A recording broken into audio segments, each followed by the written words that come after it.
What is up, fam? It is Tuesday night, live in the Real Talk Studios. Birds of a Feather coming at you. Chrome, Ryan Broad on the ones and twos. Baby Chuck joining us this week. Chuck's is, unfortunately, he's out. Chuck's sister, Ashley, brother-in-law, had their first baby early this morning. So, obviously, Uncle Chuck's had to take precedence tonight. So, congratulations to you guys on your firstborn. Another little piece of the fam extended tonight. So we want to say congratulations to you guys. Super stoked for you. Big supporters of the fam. Live on A2DRadio.com, on Facebook, Periscope, Twitter, Instagram, YouTube. We are brought to you by Gibson Mayer LLC, our certified public accountants. Make them yours. GibsonMayer.com. Also by Specialized Physical Therapy. You can find them in Burlington, Cherry Hill, Princeton, New Jersey. Also find them on the web at specializedphysicaltherapy.com. Our poll question this week, post-Super Bowl, officially now the offseason, and perfect timing with the news coming out officially tonight that the Eagles have informed officially Nick Foles that they are looking to pick up the option, and we're going to break that down momentarily. But what is going to happen with Nick Foles going forward, guys? Is he signing with another team as a free agent? Are they going to is he going to accept the option, and is he going to get traded or franchise tagged and traded? Or for all you people who are still in denial, is Nick Foles going to be a quarterback on the Philadelphia Eagles next year with a hefty $20 to $29 million price tag? So that's what we got, Ryan. And I'm sure that those people are going to be out here tonight too. Looking forward to talking to the fam. So, first time for me being on by myself for Birds of a Feather. I've done, obviously, lazy booking by myself with you. Yes, sir. But, yeah, unfortunately, you guys got to look at my mug, and I do actually own Flyers gear. So, figured I'd pull it out tonight. It's the time to break it out. It is. It's the time of the year to break it out. Yeah, man, they're playing really, really well. So, yeah. But let's dive into it right away. Again, it was officially reported tonight the Eagles have informed Nick Foles that they are going to pick up the option. I think we're probably on the same level of he'll likely use the $2 million buyout to buy the option back, which will then make him a free agent, and they will franchise tag him. Correct. So do you believe that that's going to happen, one? And two, if he leaves here, we're going to dive into where we think he might end up at. So the first part of your question is yes. I do believe, just from everything that we've been hearing as a fan base, obviously throughout the media, that it looks like now, obviously it's official, they're going to pick up the fifth year, and eventually he's going to buy out. I believe I know he has limited time to do that, but we saw numerous things last week saying, he's going to buy his way out of it, and then it's going to get interesting. And of course it is, because it's the Philadelphia Eagles. And I'm interested to see where not only this team goes, but the fan base leans, not as far as where he's going to end up, which we'll talk about later, but the way people will view him, because the people I've talked to about this, people, like I asked him, I said, say for example, he buys his way out and he tries to go away scot-free and not necessarily, quote, work with the team to find a situation that'll help not only him but us, because obviously if we trade him, we get stuff back, not just a compensatory pick next year. Mm. So I've asked a couple people that I know, I said, would that make you look at Foles differently? Because I'm sure, listen, the way we label quarterbacks is, quote, selfish, which we'll talk about later. Mm-hmm. I said, will that change your opinion of Foles of, he doesn't want to work with the team? He's not as, quote, much of a team guy as we thought, all of that. He's not the Philadelphia guy that we all thought he was? Which, if you were to ask me, I wouldn't go in that direction because the NFL's a business. Listen, right. Say, for example, he's made it very clear throughout his entire tenure here, he wants to go to a team and start. He wants to go to a team that runs the same offense as him. And obviously that doesn't work with every team. Mm-hmm. So say, for example, I'm just throwing this out there, say, for example, he believes that one of the top locations for this is the Redskins. Well, clearly we're not trading him to the Redskins, because why would we trade Nick Foles to a team in our division? Correct. That's counterproductive. Even if we both agree that Nick Foles isn't a top 10 or even top 15 quarterback, it's still, you're giving the Redskins, a division rival, a tool, the most important tool, a quarterback, in which they don't have right now. They're right now they're running with John Johnson and Sanchez because Alex Smith is going to be out for the year. Mm-hmm. So you're supplying them someone that, he's pretty good in big games. Yeah. So I just look at it as the next month and a half or two going to be very interesting. Sure. Because not only are there a lot of questions, there's a lot of risks, in my opinion. But I think this will lead to the franchise tagging us, dealing him at a later point. Yeah, no, I would agree. I expect Foles to buy the option back, franchise tag Nick. And in regards to, how is he viewed? He's viewed as a guy who's a competitor. I mean, I wouldn't see that as any kind of a selfish move by him by any means. He's been the consummate team guy and professional in both tenures, really, in Philadelphia. Excuse me. But I look at it, and I see a guy who his stock is never going to be higher. And really, this is an opportunity. Because I think, we've broken it down before this season even started.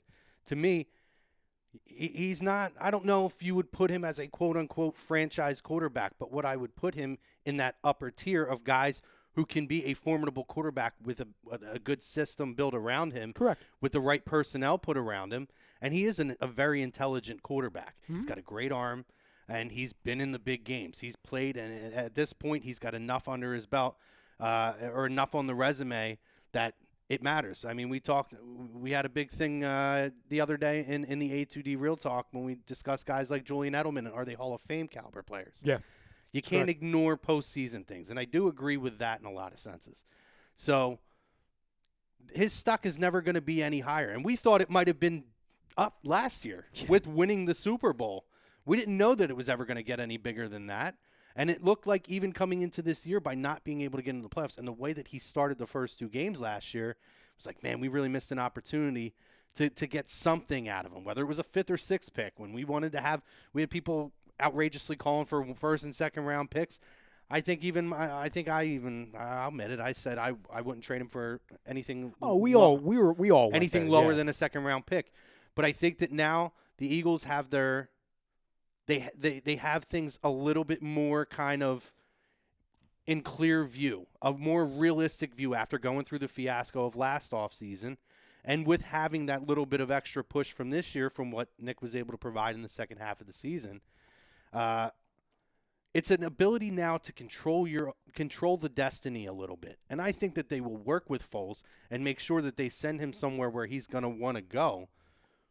But on their end, they have to get the compensation back that they expect or that they feel will be proper in order to make that move. Because you're right.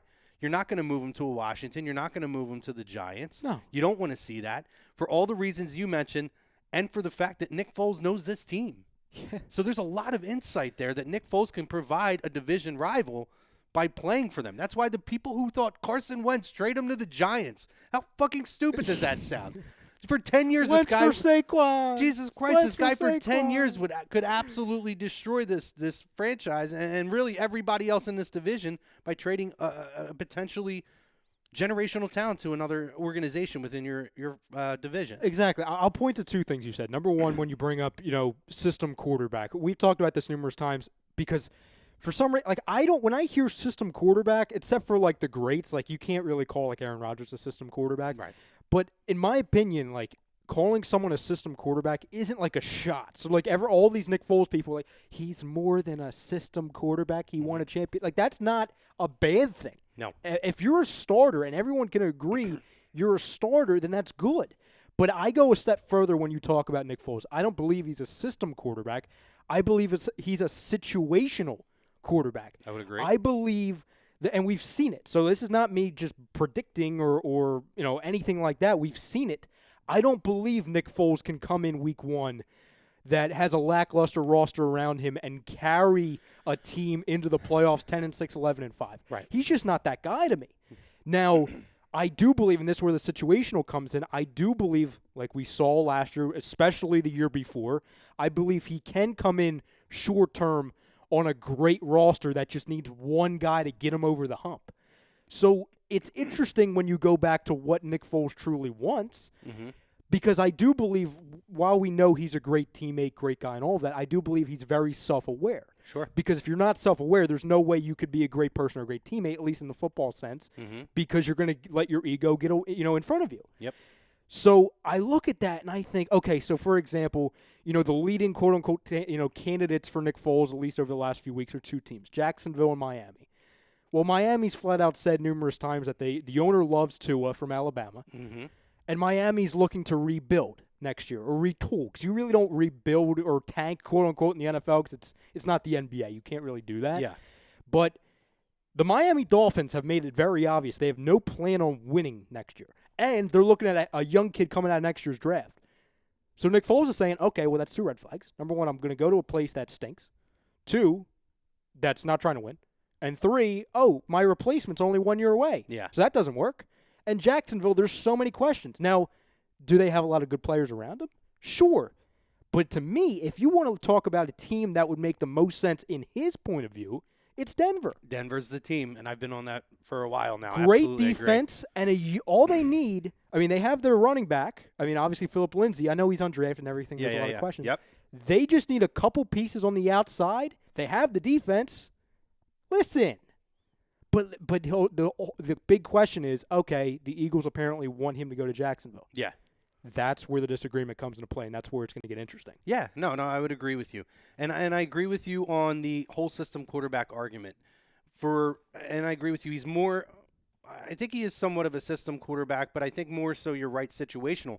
But being a system quarterback isn't terrible either, because it's a copycat league. There's so many similar systems that he still has a lot – there's a lot of potential fits that any quarterback who's – quote-unquote a system quarterback, it still opens up a lot of possibilities for success.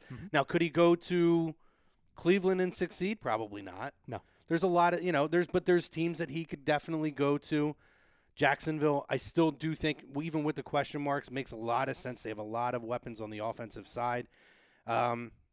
Denver, to me, is absolutely that's a slam dunk for him. 100% clear cut for both teams if they're willing to part with a third-round pick for him, which to me would make total sense for that team, because that immediately puts them into contention in the AFC starting next season. Yeah, correct. Yeah, I totally agree with that. But, I don't know what to make of Miami yet. Their coaching hire, I like their head coaching hire, and it's very interesting. Only coach to get the full contract is guaranteed, which was shocking to me. See, I like when they do that. You're putting your faith in on your head coach. Well, they did that with. I know they did it with the GM. I know they did it with John Lynch, but I think they did it with Kyle Shanahan and with the 49ers. They did that a couple years ago, and I remember I was talking to Tom the moment that came out, and I said that's great because, sure, there's still pressure to succeed. But with organizations like the Dolphins and the 49ers as of late, to where there's no sustainability, they're not a team like the Pittsburgh Steelers that have only gone through, a handful of coaches throughout their entire existence. To where if you're going to these smaller, quite frankly, panicky type organizations with an owner that is a big question, you don't know. And that could really affect your decision-making. That's another team that I think if Ben was willing to walk away this year, that would be a perfect fit for Nick Foles, would be Pittsburgh. Steelers? Oh, my God. You talk about a team that likes to run the football but has weapons on offense, with or without Antonio Brown. Yeah. Absolutely. I think that and you talk about a team that year in and year out has a defense, that would be a great fit for him. But logically, they're not going to make a move. No. No. I mean, I think Ben's got 1 year left, but they're going to go all in on that 1 year. They're not going to make a move for Nick Foles this season, but it's definitely a very interesting team. But no, I think that Nick Foles, they're going to work with him, and they're going to try to figure out a situation that fits everybody. But in the end, the team comes first. They are going to try to accommodate as much of whatever he's looking for as possible, but the team has to come first. And if the third round or a fourth round pick is what's going to take to get it done, it's going to happen. They're going to make a move, and I think it's going to come before the draft. It's not a great quarterback draft. It's not a great quarterback free agent class this year. The argument is there that Nick is the top available quarterback amongst all, even if you are rebuilding. I don't think Miami is that far off. I think you're right. They're going to retool, and they're probably not going to compete next year. But I think Nick Foles could still fit in Miami. And I do believe that they have a good young defense that got really banged up last year very early, and it hurt them into that second half of the season after they had that great start. I mean, I would really have to sit down and really break this down, but to me, it has to happen before the draft. Oh, because 100%. if it doesn't, say for example, we still have Nick Foles after the draft. Do people realize how small the quarterback market will shrink? Yeah. Because, I mean, if we're lucky, there might be one team that still has interest. Not interest because Nick Foles isn't better than a random kid they find in the third round or second round, or in this case even first, because no one's the, quote, perfect candidate. Right. But it's because why would you want to stay pat, do nothing in the draft because, we might have Nick Foles in a month? Yeah. Because, say, for example, you do that, and then you don't get him. What are you doing at quarterback? Yeah. You know what I mean? It's just so many questions with that. Yeah, I mean, there's no doubt in my mind that as this process rolls along, this was step one, informing him, and I believe – I'm going to read down the chat, but somebody in the fam said, I think they said he has 5 days to buy out the option. That sounds right. That sounds right. Okay. So the process starts today. So now we got the wheels rolling on this, and the Eagles are going to try to strike swiftly and get this done as quick as possible. Mm-hmm. I wouldn't put out the possibility that he's franchised and he's moved within less than a week. Yeah, it's true. Because they're going to want to get this done, and you're right. For every day that passes, whether it's before or after the draft, the window can close more and more because teams start evaluating more and more, making more additions and subtractions and figuring out their holes, and then your financial constraints then come into play. So Nick's going to get a big contract now with that franchise tag. And what do we know about this organization? They love to move fast with transactions and moves like this. Particularly because of the cap situation that we're in. Now, we got a little bit of relief with the Rodney McLeod. Great. That fantastic, Howie. Yeah, and that wasn't any kind of deferred money, I believe. That was a complete restructure, or not a restructure. I think that was a whole renegotiation of that contract, I believe. I believe so. The NFL, the contracts, another thing with the NFL, everything's a gray area in the NFL with the rules, the catch, and now the money. But whatever Howie did, that's what I look at. And somebody said, made a great point to me the other day. We were talking about Le'Veon last week.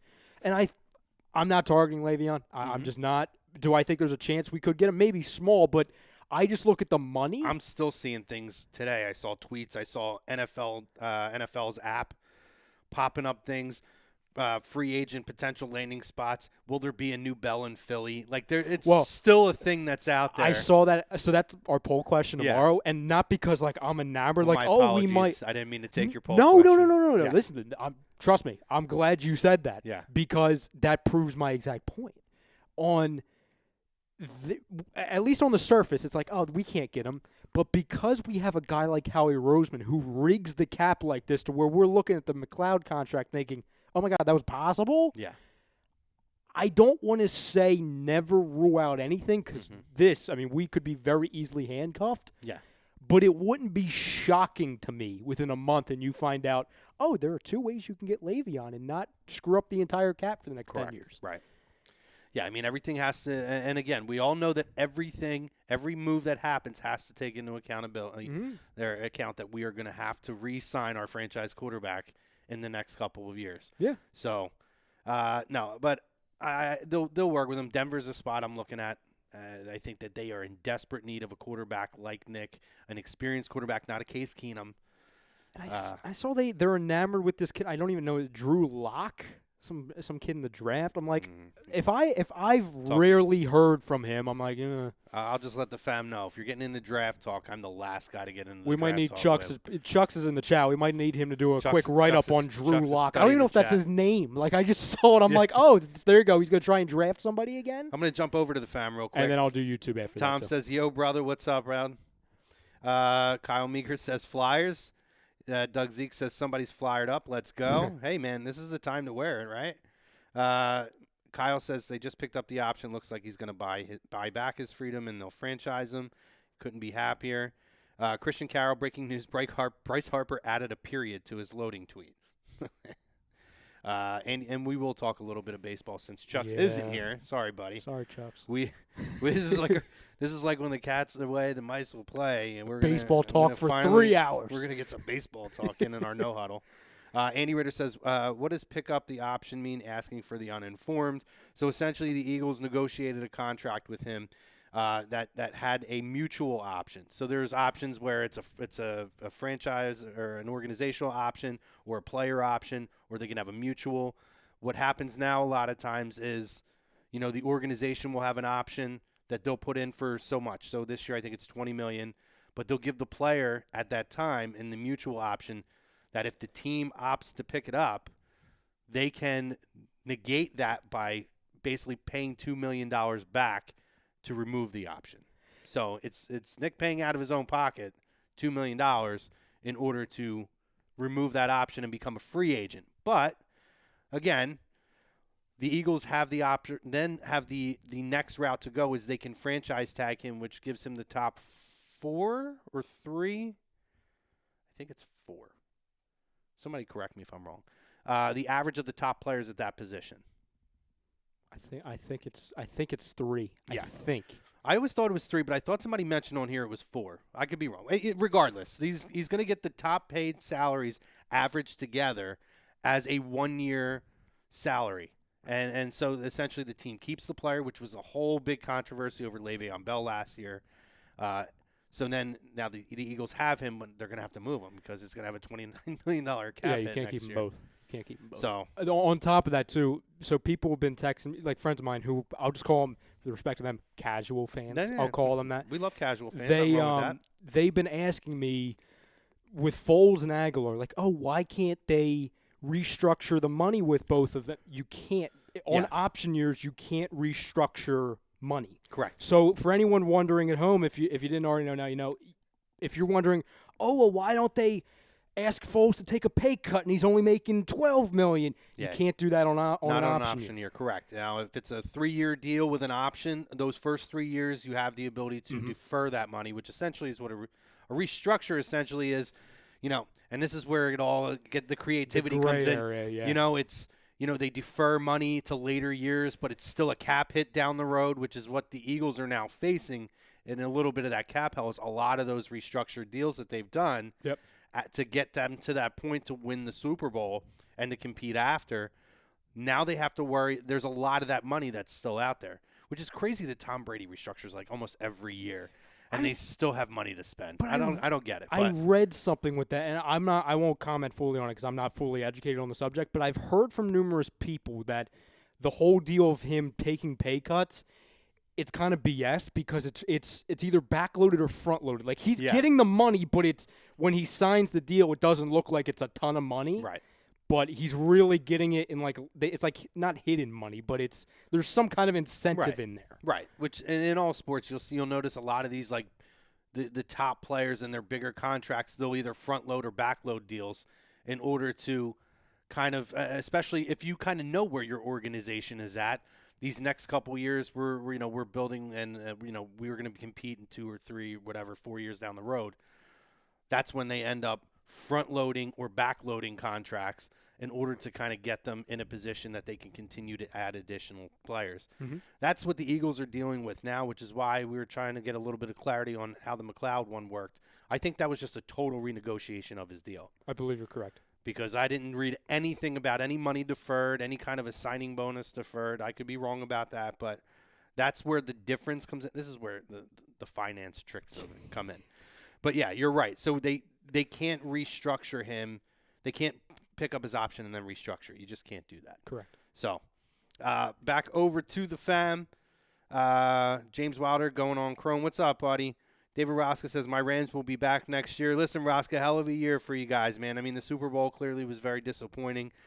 Hopefully for your team, Jared Goff got a little bit of a wake-up call because he looked like a deer in the headlights. We'll talk about the Super Bowl a little bit later in the show. I mean, for all intents and purposes, Goff looked like he didn't belong there. But, he's a young kid. He would have been the youngest quarterback to ever win. So, you got to take that into account. Tom was the one that said he has 5 days talking about Nick Foles. Gotcha. Christian Carroll says Jaguars for a 3rd rounder, hopefully.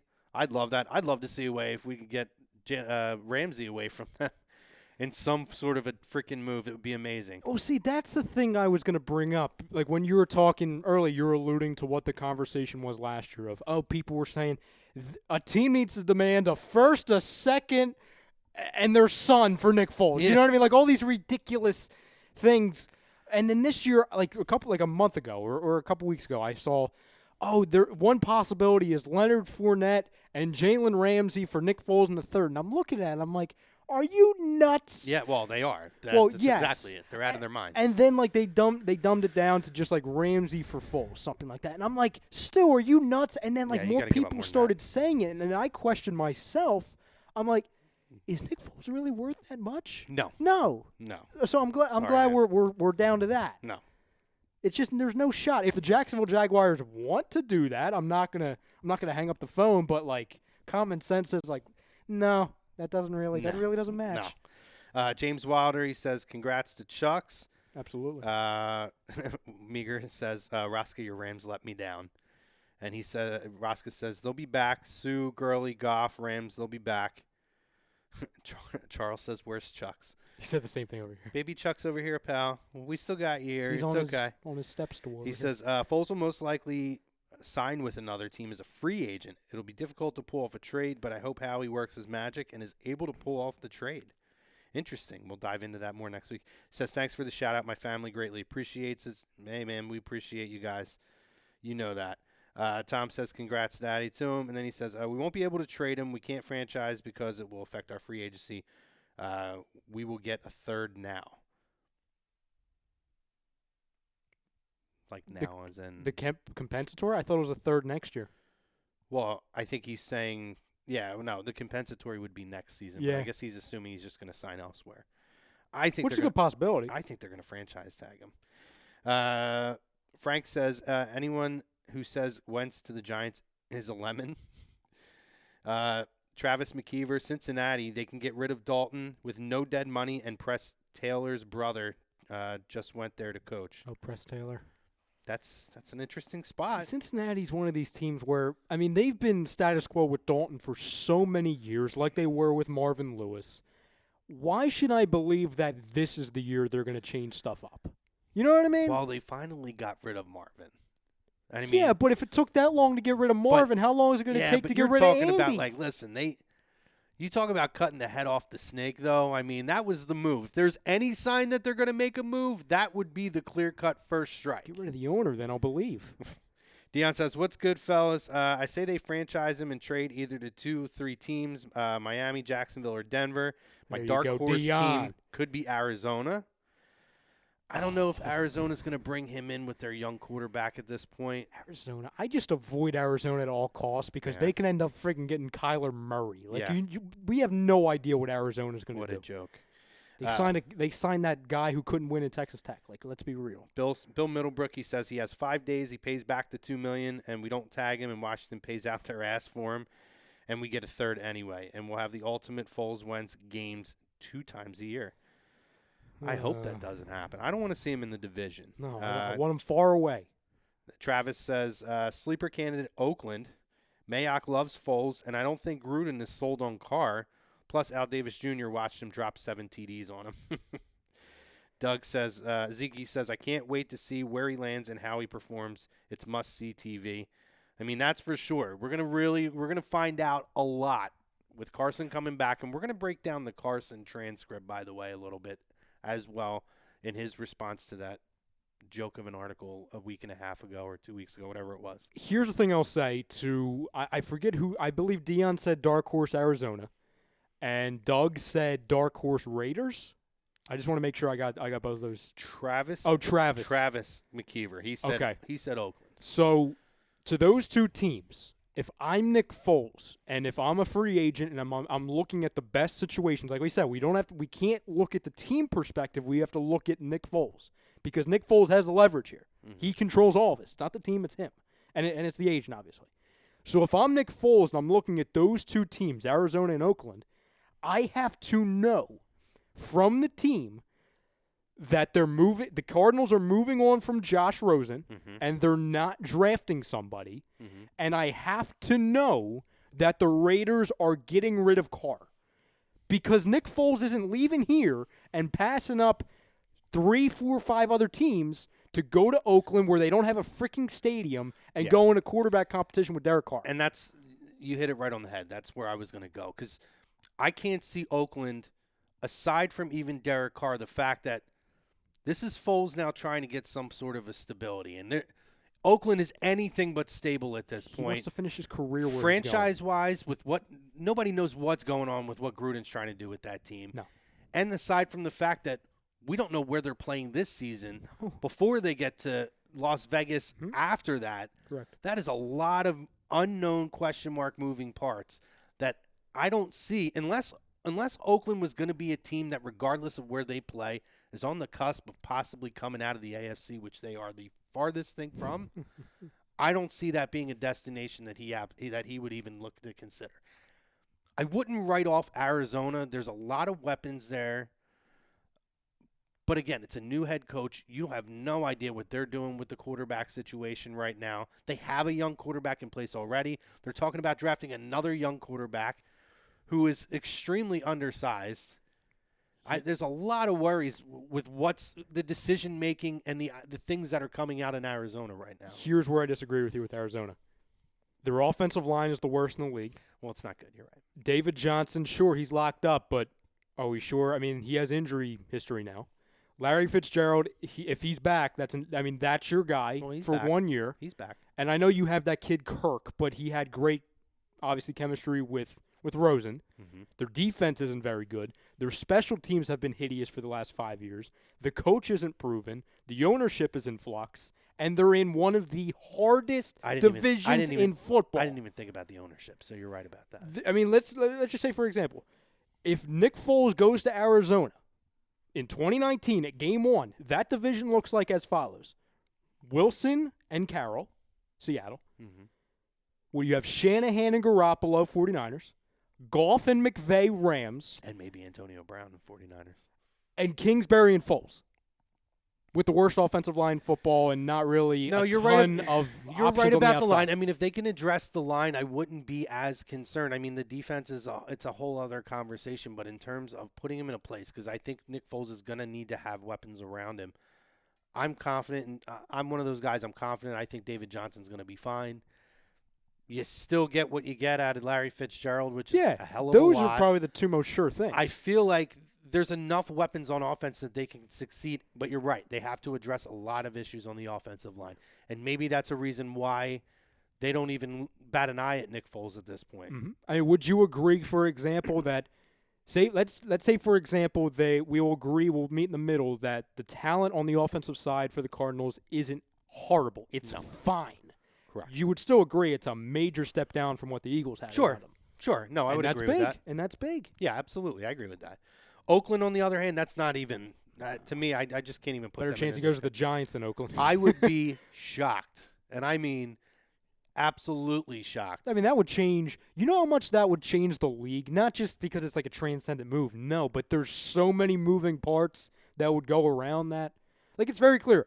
John Gruden is going to acquire as many picks as possible. Yeah. And then have options for this year, next year, and the following year. And two, another reason why Nick Foles can't go to Oakland, he'd be going to the worst team on one of the best quarterback divisions. Oh, have we heard of Patrick Mahomes and Phillip Rivers?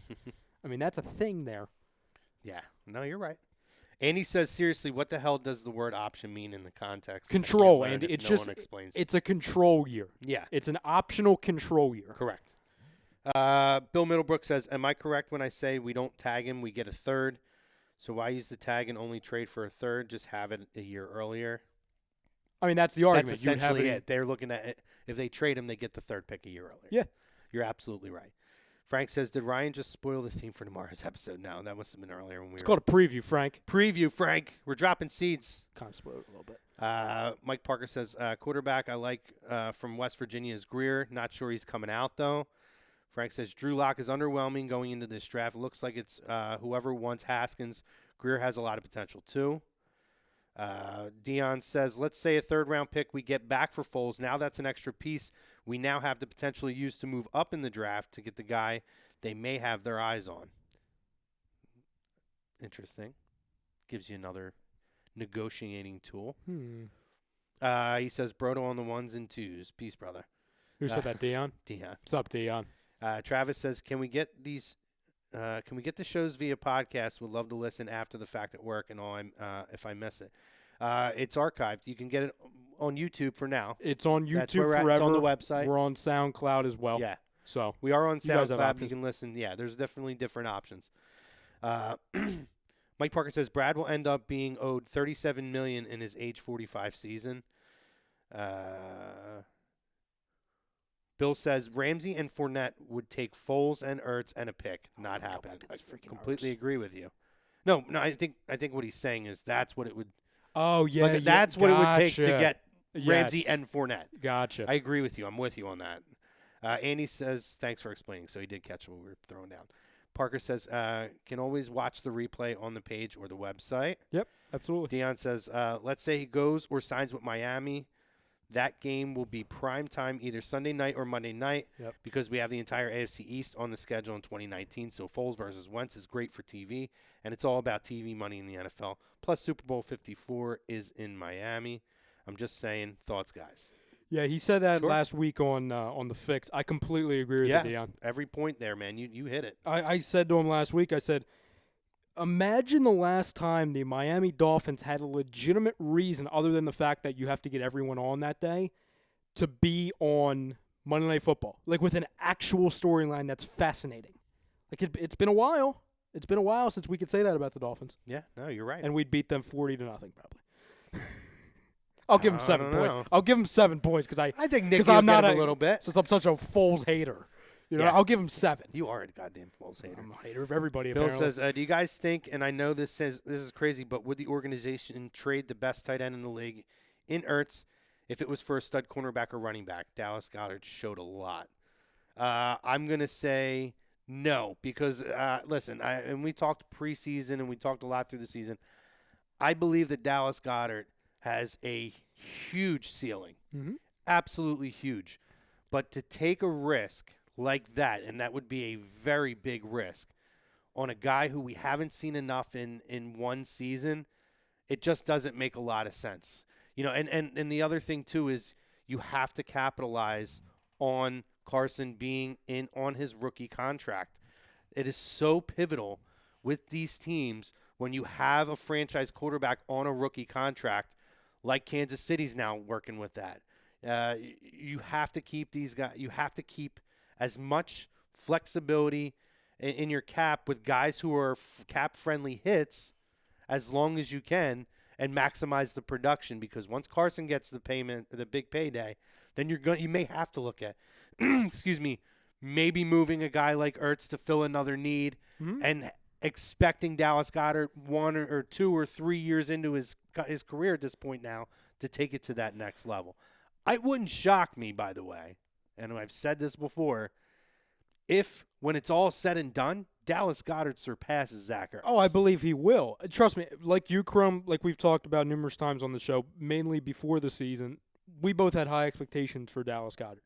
If you were to ask me right now who's, as far as projected breakout players for 2019-2020 season, I think he was our number one guy. We talked about it's this. Dallas Goedert, absolutely. Yeah. And there's a lot of guys that can be on top of this list, but for me, it's clear it's Dallas Goedert. So both of us are, and I know Chucks agrees with this as well because we talked about this last week, we're both huge fans of Dallas Goedert, both right now in his potential. I simply said, you know, I know Pete on the Philly Sports Guys brought it up originally on Friday. I know Tom did a video on it, and I commented on both of those, you know, on their show and on his video. If you haven't checked them out, I love those guys. Philly Sports Guys, they're the best. So they're good. awesome. I said to both of them, I said, listen, I'm not going to call I'm not going to call Tom, Pete, Aaron, any of them idiots for bringing it up because it's a great question.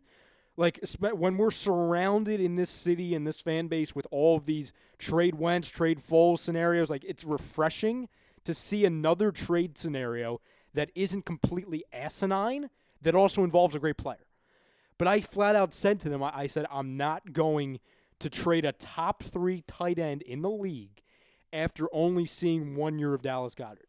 I'm not. And the other part of it is, and like, listen, I completely agree with everyone that says, listen, you know, Ertz's value will never be this, you know, as high. Completely agree with that. I completely understand that because, of course, it's not because he shattered records this year. He's not going to do that again next year. No. Or at least, I mean, I hope he does, but he's not going to. But I also bring this up, and I'll ask you your opinion on this. you know as much as I do, as any of these Eagles fans do, how long we've been saying and waiting for Zach Ertz to be great. We always, for years we thought. Breaking news. Oh. From Adam Schefter. Not so breaking news, but breaking news. Damn it. Nick Foles has informed the Philadelphia Eagles that he will be voiding the option. So here we go. So that was quick. So we talked he has 5 days, and it took 5 minutes? 15 minutes? Took 55 minutes. Yeah. Pretty much. So the ball, like we said, everybody wants to get the ball rolling as quick as possible. They move on all quick. this, including Nick Foles. So now you think there's a shot in the next hour that they franchise tag?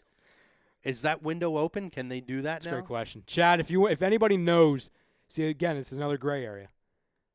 I would imagine they do because I don't think there's an open window. I think once the offseason begins, I believe it's wheel and deal. I know there's a deadline, but I don't know if there's like an opening line to it. If it's possible, I wonder if it's like, oh, Nick, we'll call you back in 5. 2 seconds later, oh, yeah, you're stuck. We're drawing up the paperwork. Your hours now. But I'm glad. I mean, listen, we're on the air. As soon as we go on the air, right beforehand, we get notified that they're picking up the option. And we just talked about the ball rolling very quickly. Everybody wants to get this all situated as quick as possible. Yes. Nick wastes no time. Thanks, guys. I'm going to avoid that option. But to keep a long story short, my point is we waited so long for Zach Ertz to be great. And for the last 2 years, he has been great. And we hope, whether we get somebody in the draft, free agency, whoever, we have, for example, like with Foles. Like, I know we're talking football and this is a basketball player, but how many times throughout the last, say, year have we asked ourselves, when will Foles be great and can Foles be great? And that's just one example. We ask and we hope for a few of these guys to become great, and only a few of them do. Yep. There's a lot of guys that don't meet expectations or flat out bust. And Zach Ertz met expectations and he's exceeded them. So I can't say, while I love Dallas Goedert and I think he's going to be very good one day, I can't say the second after the season is over I'd put him into a trade. I can't do that, especially when Wentz is coming back. I can't be like, oh, hey Wentz, you're coming back. You're going to be fully healthy. Agreed. Boom. There's your security blanket. Agreed. And just to clarify, Bill, because he said so no to a Ramsey or Patrick Peterson for Ertz deal. No, not this season. If he makes those strides that me and you and I believe Chucks we talked about, we believe he's going to make this season and take that next step up, then I might talk about having that conversation next offseason. Absolutely. And listen, Ertz is obviously going to have to maintain his level or be close to the level that he was this year. I can't see it possible that he's going to be able to maintain that level. But like you said a couple moments ago, it's a great situation to be in. And sure. like we always talk about where, next year it's supposed to be the 2 tight end set offense, which we really didn't see a lot of this year. Yep. It's a great situation to be in knowing that we have a young kid that in a couple years when Ertz is at the end of his contract and he's going to be wanting and deserving a lot of money, we can afford to be like, no, we're good. We're good. We have somebody. It's another great point. If we end up hanging on to him, then we're good. Yeah, we got the heir apparent already in place. Goddard might be better than Ertz by that point. 2 years? I believe Ertz is we have him for another 2 years, I believe. If that's the case, Ertz. Yeah, and listen, I mean, we watched what New England did with dual tight ends for years before one became an absolute crumb. Mm-hmm. You know what I mean? Yep. Taking away the fact that one was a crumb, when they were on the field, the dynamic duo between those two, Aaron Hernandez and Gronk, on a football standpoint, was insane. It was something like we had never seen before. And it's not unreasonable for that to end up being a focus here in Philadelphia, particularly because the way that this offense runs and with Carson and how they utilize the middle of the field to open up the rest of the field, you got 2 guys in there, 2 absolute monsters in there who can catch the football. One who it's worked on his yak a little bit, but the other one who looks like he could end up being a yak machine going forward. What can't he do? He can block. Exactly. He can do everything. Exactly. It's funny you said that too. So Todd Womack and YouTube, I'll go through a lot of your comments in a moment.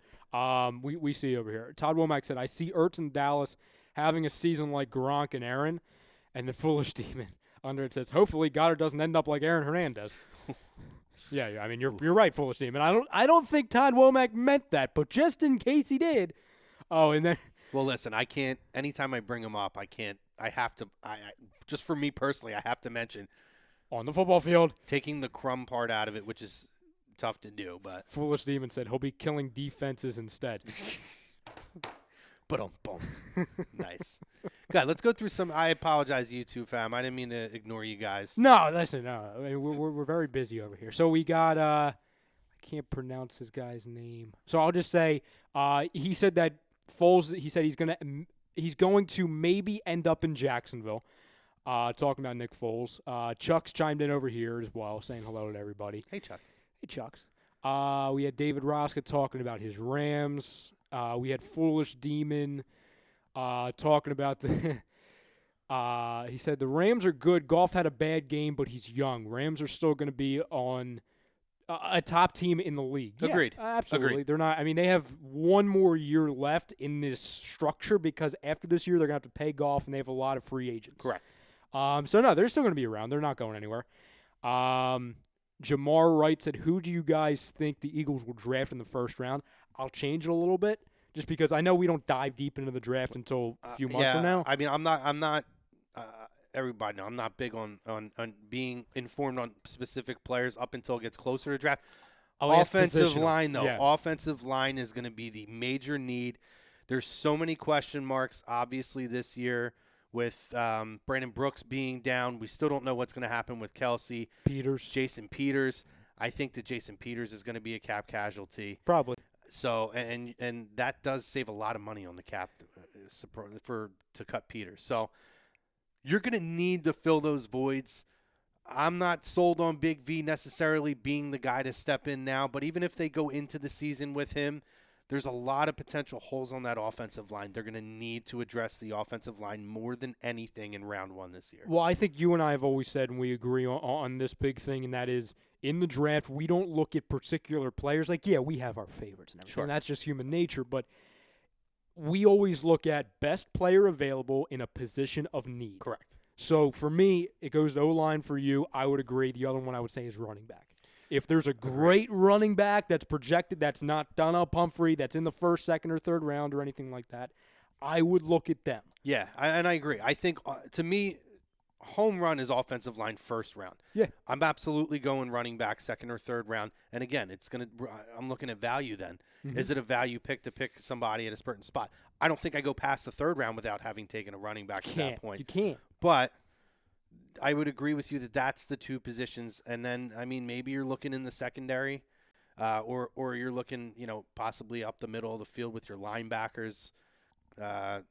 There's a couple of ways that they can go. I'll tell you what, though, and we talked about this earlier, the addition, or I should say the restructuring of the contract of Rodney McLeod is so huge, not only for the money, but you can look at that position and not just cross it off because there's always room to improve, but safety is now not a top need anymore.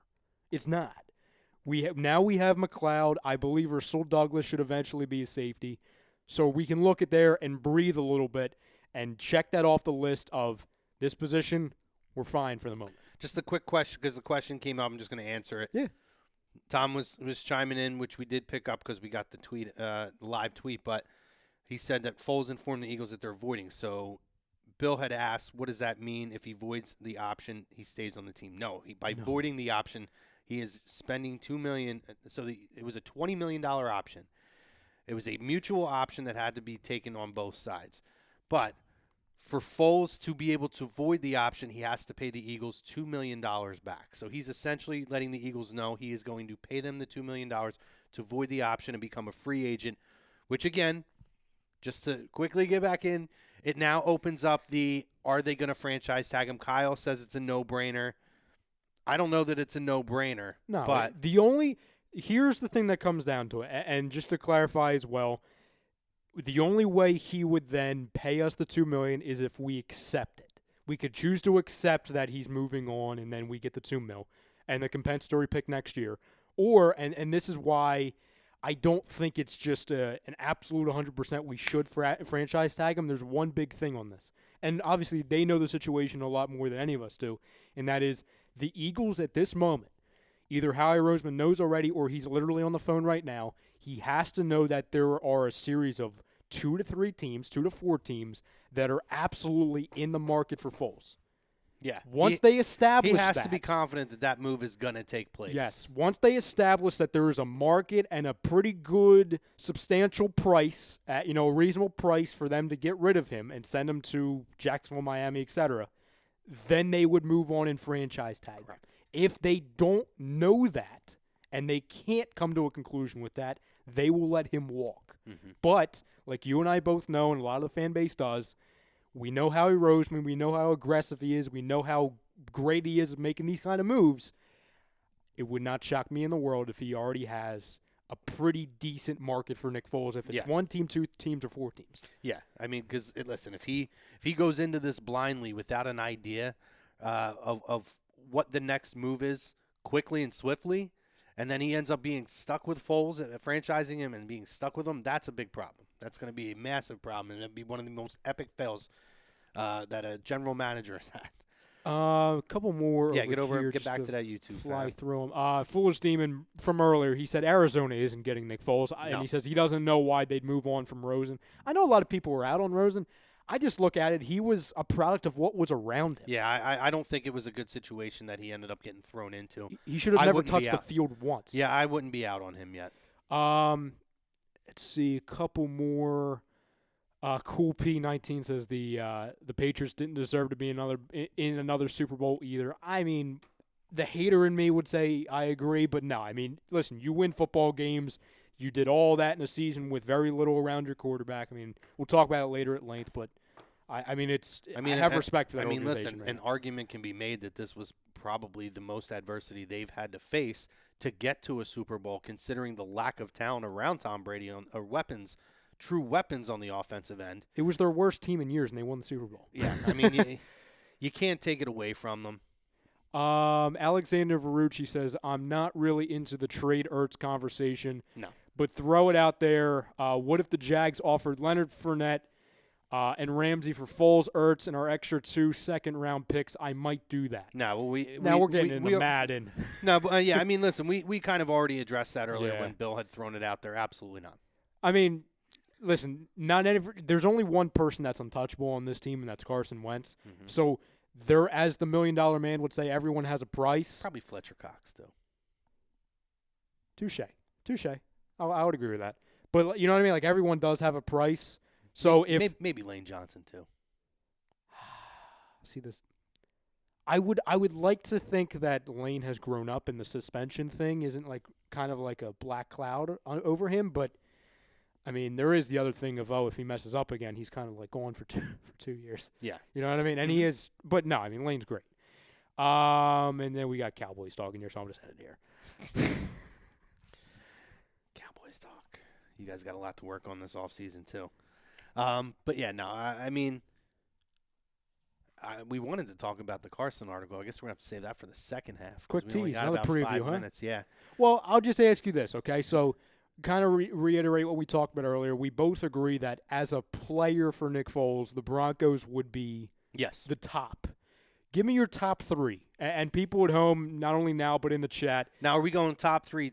Well, we've done top 3 traits. I'm just going to do overall. If he's a free agent, where am I possibly as a looking to go? player? Yes, as far as great landing spots. Denver. I still think Jacksonville makes a lot of sense. See, I hate to say it, but I think Washington would be a really good spot for him.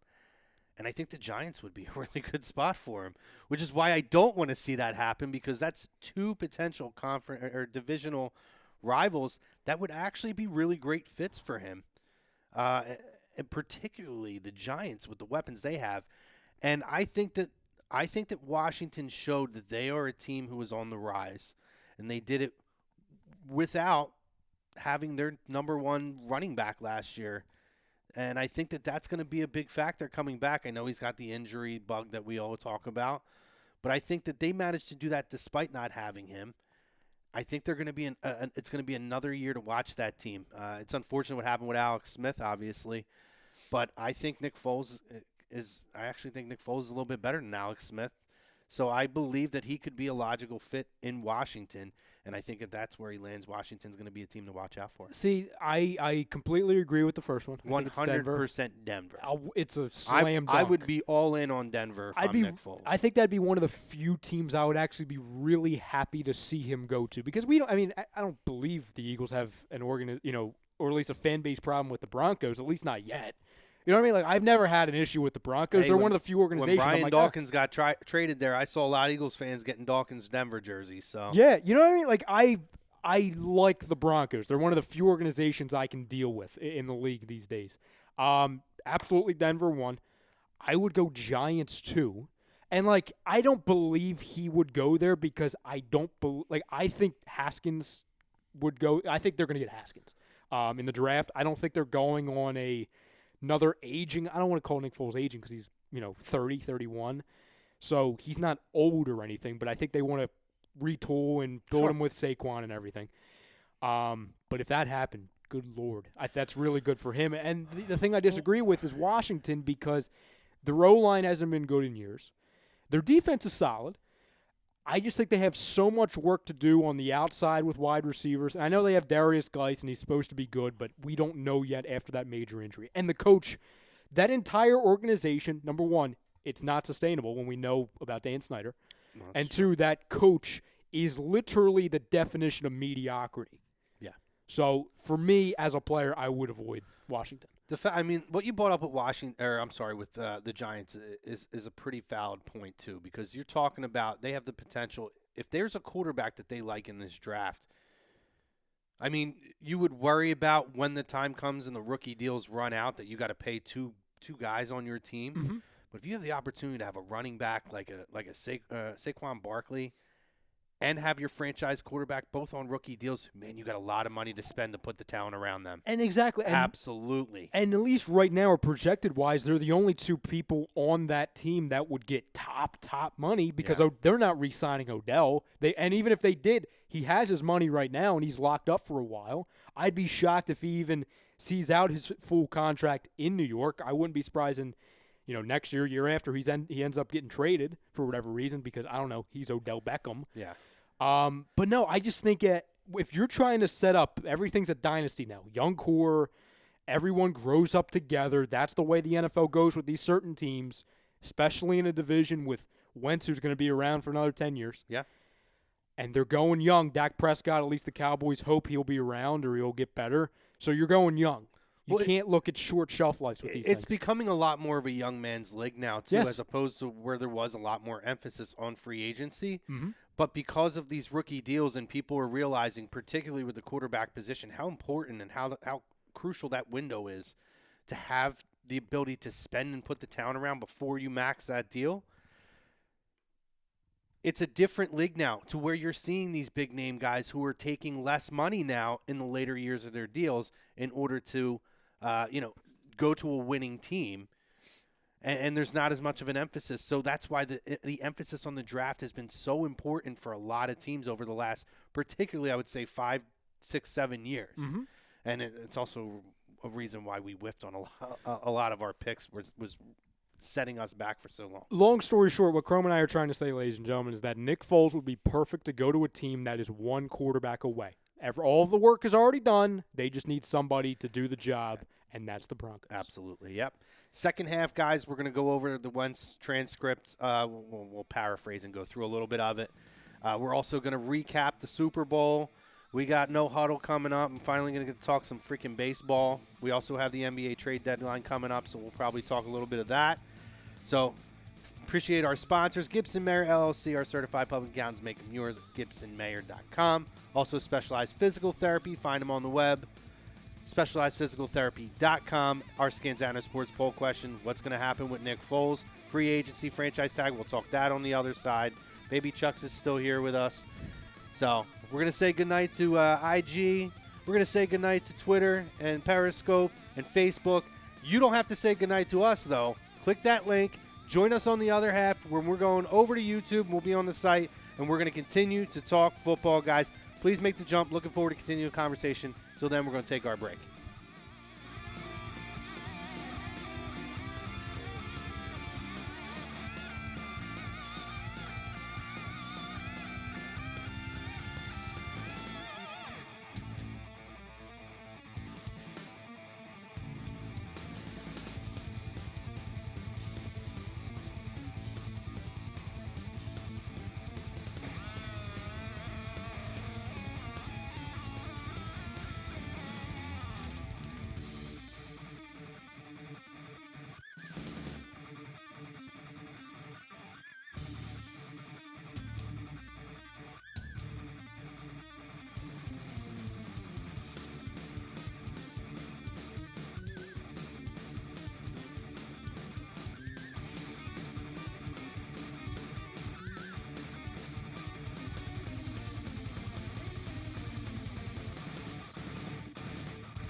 What's up, fam? Welcome back to Birds of a Feather. It is Tuesday night, live from the Real Talk Studios on a2dradio.com.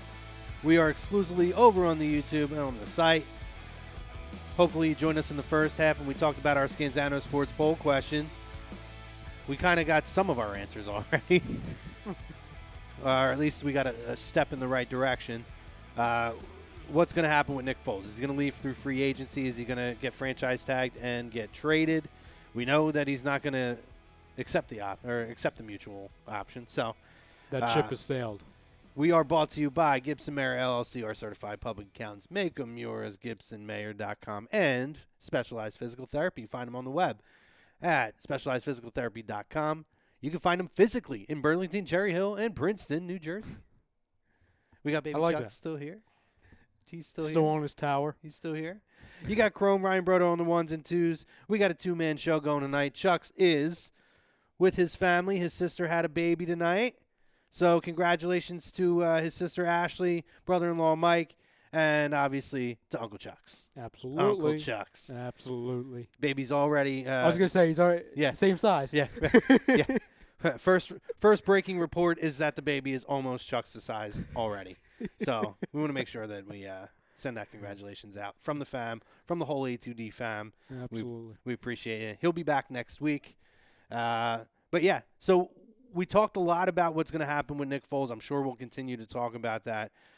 We did want to touch on the Carson Wentz response to the article a couple of weeks ago that called him selfish and all kinds of crazy words, talked about him bullying and egotistical and all kinds of nonsense that was thrown out there. So Carson held a he held an interview with a select number of reporters. I believe Reuben Frank was one of them. I can't remember. Diddy might have been one of them. I'm not sure off the top of my head. I would imagine so. But and it was in response to a lot of what was the accusations that were put out there. I'm just going to give my reaction to it. If we get into specifics, we get into specifics. But to me, this was a quarterback who I feel unjustly had to answer a lot of unfounded and what seems to be ridiculous accusations. Now, when I go back to that article and I think me and Ryan, we were talking about this pre-show. I look at that article and I would say, I like to put percentages on things. I would say maybe 80% of it sounded like a bunch of bullshit to me. I agree. 75 to 80% and 20 to 25% was exaggeration. And I mean a lot of liberties with exaggerations. But what I took from it was a young quarterback, mind you, who I felt like he took the high road in the way that you want a young leader to do so. And it was in a sense of, whether it's right or whether it was wrong, if there's one guy, let alone 2 guys, 3 guys, 4 guys, or what was originally estimated to be around 6, but I think you had informed me that Howard Eskin, without putting names out there from his inside sources, said that it was over-exaggerated. It wasn't like 6. It was probably more 2, and I think Howard might know who the 2 may be. Yeah, I mean, and listen, I'm not going to put words. We're not putting words in his mouth. No, but it was very clear to me when I was on the ride up here, and he said it numerous times that, he's been saying ever since this article came out that the whole number of players or staff members was vastly overblown. People were saying, it was 6 to 10, then it was 6, and Eskin's like, it's closer to 2. The whole thing is, and to your point, Grom, do I think somewhere in there is a hint of truth to some of it? Of course, because when there is hatred, when there is a conspiracy or a controversy, it's always stemmed off of the smallest bit of truth. I do agree that most of it is either BS or a vast overreaction. That's obvious, based off of how it's written, based off of how the writer of the article has been acting afterwards. It's just clear to me that there was agendas on this. Very clear to me.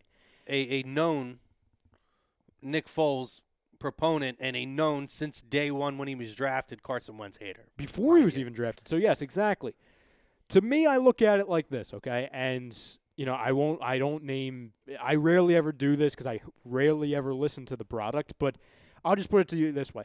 The co-host of one Howard Eskin tonight, which I was listening to, it's clear to me, I'm not going to say he has an agenda because I'm not just going to label him because there's a lot of people throughout the city. It's clear to me that certain people have no idea what the hell they're talking about or put themselves, thus putting their athletes, and in this case, their star athletes, on such a freaking pedestal that's not fair to them. People now, since Wentz has come out and commented on it, want to critique him and rip him further on, oh, that was a select group of reporters. Oh, he only did that. Why? Because he knew these guys didn't have an agenda, number one. 2, if he's calling a press conference, he's doing the media a favor. 3, he deserves and he has every right to do what he wants and invite who he wants because, I don't know, he's the star quarterback of the team, giving a lot to this organization and will continue to.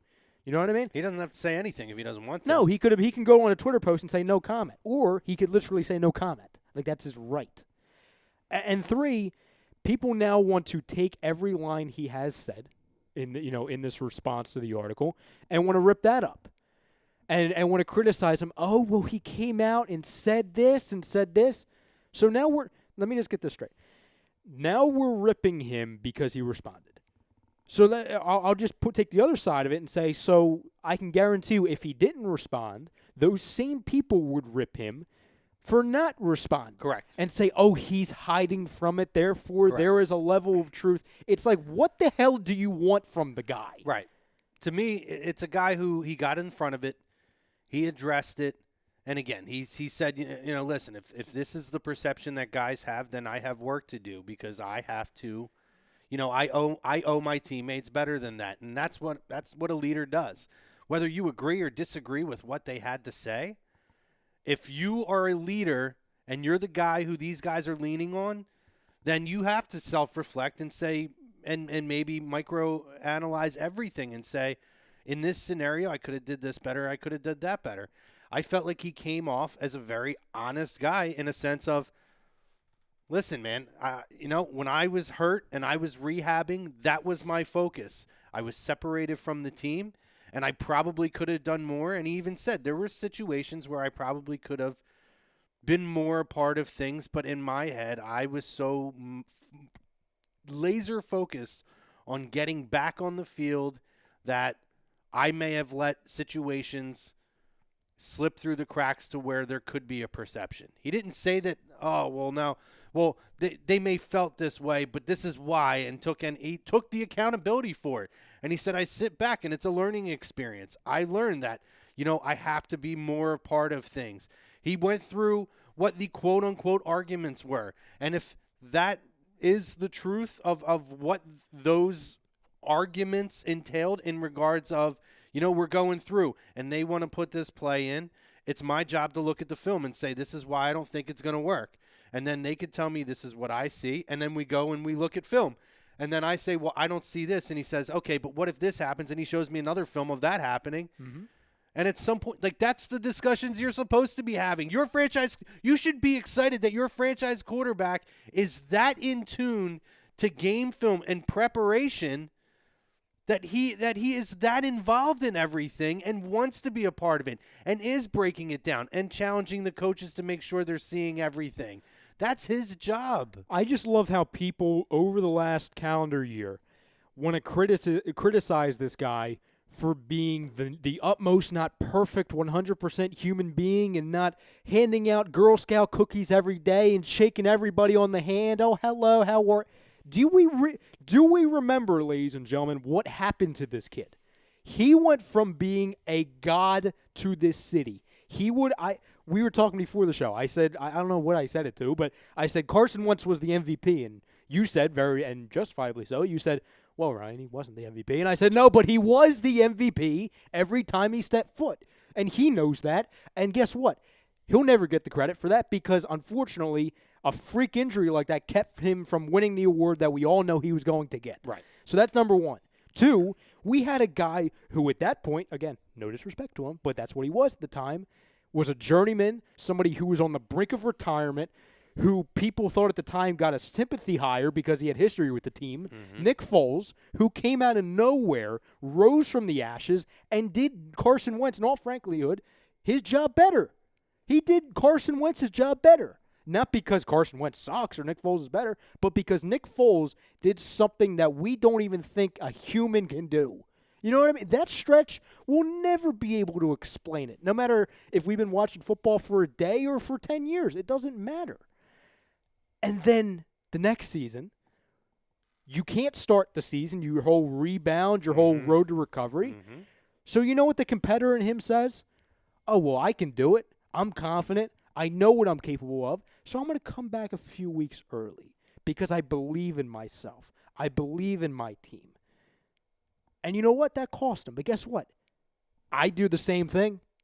I'm sure 99% of the competitors around would do the same thing. Even if we know at the back of our head this is very risky, but a young kid who's entering his third year and trying to prove all the doubters wrong that this is my team, I'm not done, I can rebound from this. He showed up a little early. And then, oh, by the way, he continues to get hurt. The medical staff is a travesty. Mm-hmm. And then he's taken off the field again. He can still play, but the team says no. But the guy's not allowed to show a little frustration. Not supposed to be a little selfish. Right. No, and that's absolutely right. Anybody who knows, any quarterback you've ever talked to, all the greats will tell you there has to be an ego, there has to be a selfishness to want to be on the field, to be a part of the success. He's a human being. And the fact that history did repeat itself 2 years in a row, you don't expect the kid to be disappointed. He's on the sidelines, particularly with a stress fracture. Reality, it is something he could have played with, but that decision was taken out of his hands. So he has to stand on the sidelines and recover and not be a part of it. But I dare anybody out there to tell me you've never been in a situation where, for one reason or another, you were excluded for whether it was a physical thing or whatever it was, and then there was a success there that you maybe didn't have as much of a hand in as you would have liked to have, or you could have potentially, and you didn't get frustrated about it, that you were removed from the situation for whatever period of time. Like, people are complaining that the guy is admitting that I'm a human being. Like, we act like these people are machines. He's a young kid. He stepped out, and he didn't prove anybody right, because I think Foolish Demon was just saying, he just said that people were saying that he proved them right. He didn't prove anybody right. You know what else he didn't do? They tried to, on a number of occasions in these questions, I don't want to say bait them, because I feel like these are probably pretty good beat writers or whoever who were invited to this, but they gave him every opportunity to throw guys under the bus, and he refused to do it.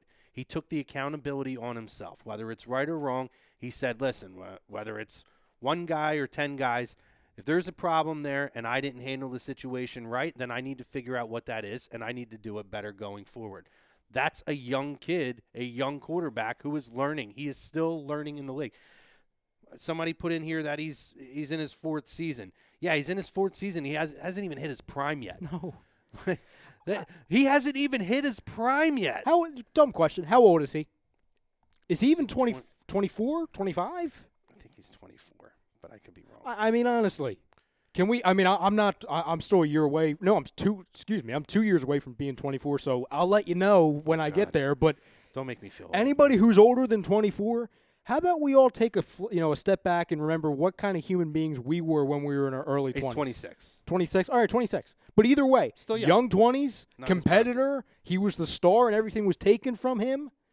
Listen, people act like the report, the BS report was that he was fighting with teammates, that he was disrespecting individuals throughout. They're acting like he walked in on a daily basis with Chris Long's Super Bowl parade outfit. Picked up a steel chair and started just hitting everybody. Like he walked in with like a fur coat and glasses.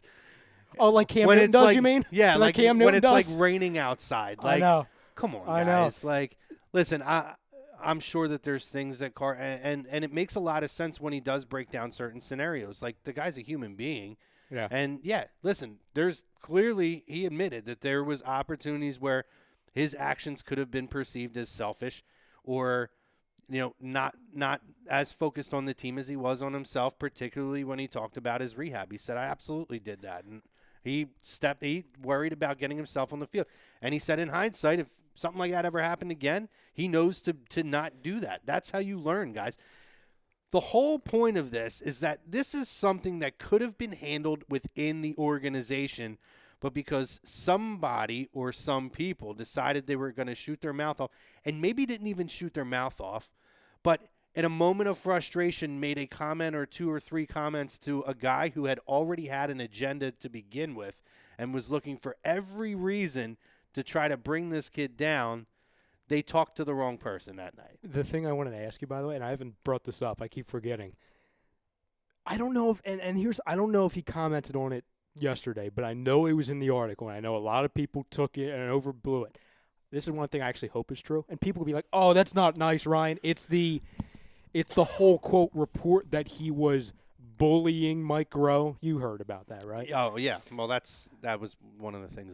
That's one of the things. And bullying, I'm sure, is overblown. I'm sure he challenged Mike Groh. And in all honesty, I hope that's true. Me too. And you know what I think? For somebody who's clearly on the outside, doesn't know either of them personally, wasn't in the locker room at the time, you know what it probably was? He probably challenged Mike Groh and said something like, "Hey, genius, remember that offense I was running last year that got me to where I was? Hey, we're not doing that. Did anyone watch game tape? Like, you understand?" Yeah. Or I'm probably saying a lot more aggressive than he did, but you know what I mean? Like, "Hey, Mike, why aren't we doing what worked for me? The Carson Wentz offense. Like, why aren't we doing that? Why are we still running journeyman Nick Foles' offense?" I mean, listen, some of the things that he specifically spoke on, he said he wasn't going to get into a lot of specific details, but he said that it came up where he refused to run plays. He said that's absolutely not true. I never once told him that I wasn't going to run X play, which I agree with. Frank Reich vouched for that and said that there was never issues with getting Carson to run any specific plays. And in the end, everything falls down to Doug.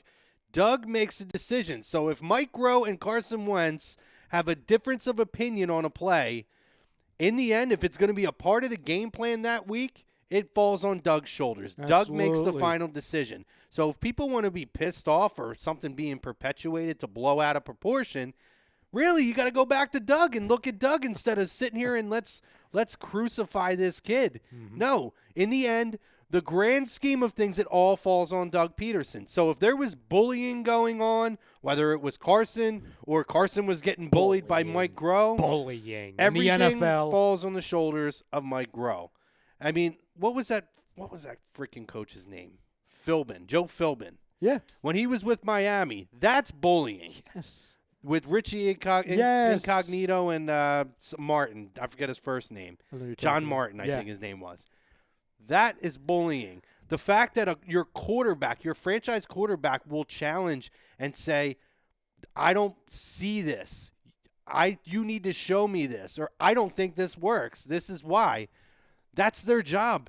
You talk about Peyton Manning was notoriously known for doing that kind of stuff. Like I said, all the great quarterbacks in the history of the league have sat there and watched film after film after film and challenged all their coordinators and their head coaches.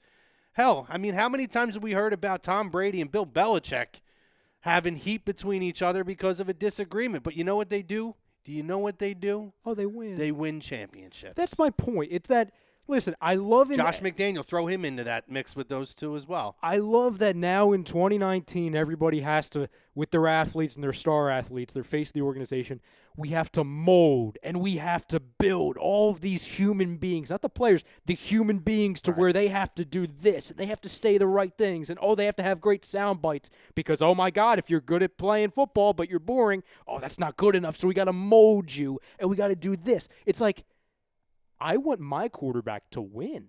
Yep. I don't care what he does outside of the field. But just to add to that, I know what our quarterback does. He gives to charities. Hell, he has that thing, Thy Kingdom Crumb? The whole thing with his restaurant, the food carts? Oh, he's building that. Does that help him? No, that helps others. But he's so selfish, right? That's not good enough for everybody. I just love that even in this city, someone as though we thought was so untouchable like Wentz, I'm thinking to myself, is this freaking city going to run him out? I'm like, are we really going to do this? Mm-hmm. And you know what? Obviously, I'm being facetious when I'm saying this. If that happens, good. Good. Because if that's what it comes to, do we really deserve him? And I'm not saying he's a god. Is he perfect? No. He has to stay healthy. No. But Jesus Christ. No, and there's a lot to be said for the fact that so many people on this team, vocal leaders, guys who don't speak as much, were quick, and I mean lightning quick to come out and back him up. Guys like Frank Reich, who accusations were made absolutely, and Frank Reich had no stake in the game at this point. No. Frank Reich could have sat there and didn't say a word about it. Just Said no comment. Yep. Frank Reich made it a point to come out and make a statement and say that Carson is an extremely intelligent kid who was always easy to work with, always willing to listen, and never once told him, no, I'm not doing this or I'm not doing that. And if anything, he wanted to know why, but that's what you're supposed to do. You need to understand and learn. Are we supposed to just sit and accept everything that's fed to us and not have a question as to why something's being done? Whether it's a sport or it's something in life. That's how you impact change in things and success in life, is being able to have a conversation and challenge each other. So if that's considered bullying, having a constructive conversation, then we got a real wimpy society then. We got a real major issue. I just love how bullying. By the way, Nick Foles, how many times came out and spoke about how Carson was always very involved in helping them game plan, always on the sideline with Nick, trying to work through the plays, but he's selfish. He didn't play, so it's not like he sat on the end of the bench. But you talk to a lot of people in this city, you'd think Carson was pouty face on the end of the bench instead of being one of the first guys up on the sideline, cheering on Nick, cheering everybody else on the team, and being involved in the game. I just love how bullying now in 2019. Is this how soft this fan base and this society is now? It's not just this fan base. It's people. It's just society. I know. It's so now where the alpha of the alphas in the NFL, the most dominant, like I said, alpha human beings are all in a locker room. There's not allowed to be some friction, some quote bullying. Are we joking? Is it the 5th grade now? If it's happening in the 5th grade, I'd be like, oh, go to the guidance counselor. Do we have to have guidance counselors in the freaking NFL now? Are we not adults? This is what I'll give you guys. If Carson gets hurt again next year, I will jump on we got a major concern. Absolutely. I will jump on board with that. But I'm not going to crucify a kid that's 2 or 3 years away from his prime. Oh, sorry. I thought something popping up, but it was the same story that we've seen. It's just multiple different notifications over the Nick Foles option. I do want to get to this one comment. And I knew we'd be asked about it. So Spawny says, "Guys, I got to ask about that Brady jersey." You want to ask Greg about the Brady jersey. Listen, Spawny, we're not happy about it either. Yeah, it's just it's part of that. Greg Malakovic, if you catch either should have been AM burned and the last PM year. or agree to disagree, whichever ones he's on, because he's a traveling man. Ask him about it. That's all we got to say Should about be a baseball jersey right now, or I don't know, an Eagles jersey. Should have been burned last year. That jersey or any other. Remember jersey. that almost got thrown into the fire. Remember that was supposed to happen, but Greg wouldn't allow it. He was all on board up until the last minute. And so we saw the lights. So it pressed live. Then no. Somebody pulled the lighter out, and Greg was like, "No, you can't burn my jersey." But no, I mean, listen, you're never going to please everybody, which Carson was also very vocal in there. People who love Foles will find every flaw in everything. If he came out and said none of it's true, people would call him a liar. If he came out and said all of it's true, they'd say he's a crumb. The fact that he came out and took some accountability for it, whether it's true or not, because that's what a leader does, he's still going to be villainized by the people who want to villainize him, by the people who have an agenda. But this is what we do in this city, man. We can't have nice things. Tom says that all the time. This is why we can't have nice things. It's like, are we that bored? And I'll throw it at the dial because we, for the most part, as A2D, we don't strictly talk about these. We're not TMZ Sports. We actually talk about the team. We break down things. You know, we're not about that. But I look at it, it's like, are we that bored as a fan base and as a media to where we need to write hit pieces on arguably the best, if not one of the best athletes on this team? Or no, not on this team, in this city. He's definitely the best on this team. In the city. Like that'll go to a question I'll ask later and in No Huddle, but I would have thought, and maybe shame on me that I thought this fan base was better than this. I would have thought Carson Wentz of all people would have been above this. We wouldn't throw this at Wentz. You know what I mean? He would be protected from this. Nope. Proven wrong again. I didn't think I was going to get upset tonight. Very upset. Yeah, no, I agree. Because even with, and JoJo's another guy who I thought maybe would be on that level. Nope. Oh, he's on Twitter too much. But really? We love Twitter. There's always something in this city. We have to have an issue with something. We have to have a reason to talk. It's a city of let's build them up to knock them down. Sorry, guys, but that's the facts. That's just the way it is.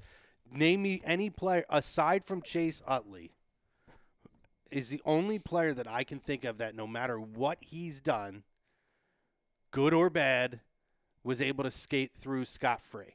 Doc. Well, yeah. I guess you could say Dawkins as well. But it's a short list. To your point, it's a very short list. I mean, but yet we roll out the pomp and circumstance for guys like Pete Rose and why they should be in the Hall of Fame. A fucking cheater. I know. An absolute crumb of a human being, a whore of a person for anybody that'll throw him 2 nickels, and a guy who cheated the sport. Well, let's roll it out and let's defend him till the end. You know or who a guy else we like celebrate? Mike Schmidt, who was an absolute piece of garbage of a human being, who I have heard stories about back when he would put masks on pregame and mock fans during pregame warm-ups because he was that much of an egotistical piece of shit. But we love Mike Schmidt in this city. And you know who else we celebrate and we chronicleize? And this is not I'm not ripping on this player because I like him. Listen, he gave a lot to this organization. But everyone's so quick to bring up Donovan McNabb. Oh, my God, I love Donovan. Oh, my God, he was a great teammate. Really? To be honest with you, I mean, he's one of the main reasons why T.O. didn't stay here for as long as he should have. Well, that's T.O.'s a whole different conversation. No, but you know what I mean? Like, was Donovan perfect? There was a lot of fault on both ends on that. Exactly. But we want to forget that. And with Andy as well. But we want to forget that and say, number 5, we'll always love you. Yep. Listen, I love Donovan, but Jesus. Well, I don't know that a lot of people say that. Oh, there's a lot. There's a lot. I would say that. 65%, Chrome. No. I wouldn't go 65. I'd put it more towards like 63? 54 maybe. Oh, semantics. North Dakota Mama does bring up a great point. Says, why does no one bring up all of the Foles injuries and the fact that he spent most of his career on the bench as a backup or bench due to poor play? Oh, yeah. Well, like I said, like with Donovan, we like to remember certain things and we like to forget other things. It's a great question. I'm still trying to figure out why Nick Foles is getting all the credit for the postseason, for the late season run we had this year when he played mediocre at best for more than half of the games.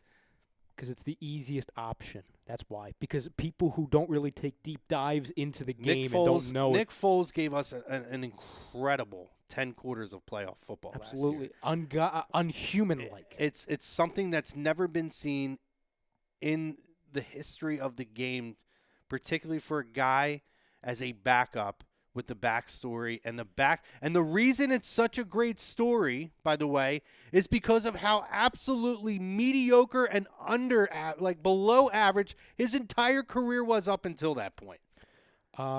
James Haney says, hey guys, great show. I think Thanks, Carson James. had to come clean here to move forward to save face. Talk about cheating. How about MVP Edelman's suspension? Another one. It's a guy who, if it was baseball, he would have missed most of the season, if not all of the season, and not been eligible for the playoffs. But yeah, no, I agree. But we're worried about the guy who challenges the coaches in game film. Listen, I love you, Philadelphia, but sometimes I really think, why are you the way you are? Why? Can't have nice things. But anyway, Super Bowl? What do we think of the Super Bowl? That's why Ben Simmons is going to play in L.A. Wait 5 minutes before I have to scream again so I can rest my voice. Just saying. Damn it, Chrome. I'm just saying. Give me at least 3 minutes. Give me a warning. Almost fell off the chair. It's tip back. Oh, yeah, it's not hard. No, I mean, anyway, I just rounding it back out. I'm okay with everything that he said. Yes, it's fine. I still think there's a whole bunch of bullshit that was blown way out of proportion, and it's ridiculous that he even had to defend anything. But I think it was probably some people who had some sour grapes, and I already gave you the list of 2 that I think it could be. Corey Clement, 1, and I think Nelson could have been 1. And my conspiracy. I hope not Nelson, but I think it could be Nelson. And we all know, ladies and gentlemen, that it's just guessing. We're just assuming we understand that. Wouldn't surprise me if maybe it's Wendell. Just saying. We talk about Wendell was open a lot of times this season. Wasn't exactly a part of the regime of last year. He was a healthy scratch every week. Just saying. Maybe it was Donnell. Maybe he's blaming Carson Maybe for it was Nick. never getting off the Maybe practice it was Nick. squad. Dun, dun, dun. I highly doubt that. They're good Christian guys. But anyway, that's what we have on that. I'm going to move on from that because I'm already over it. Thank you. Until next week, and then we'll do it. Just quick thoughts on Super Bowl 53. You have anything you want to bring up in there? Well, that sucked. It was not a good game. The commercials were not great, although the NFL 100 commercial was amazing. There was only one other one I loved. Well, there's 3. It was NFL 100, Game of Thrones, and The Twilight Zone. I hate Game of Thrones, so. Well, goodbye. Riding solo the rest of the way. Producing my own show, too, guys. Start hitting sound clips. Listen, we'll talk about that later. Not a Game of Thrones guy. I like the Twilight Zone one. Yeah. I'm a big fan of Jordan Peele. Yeah, and I like the First Responders commercial as well. Yeah. I thought that was really, really awesome. Very fitting for everything, and particularly for that game. I thought that was really great. Yep. The NFL 100 was amazing. That was one of the greatest commercials I think they've ever had on a Super Bowl. I put out on my Facebook, or no, I didn't. I sent it to somebody. It was so brilliant. Todd Gurley got the ball more in that commercial than he did all game. That's true.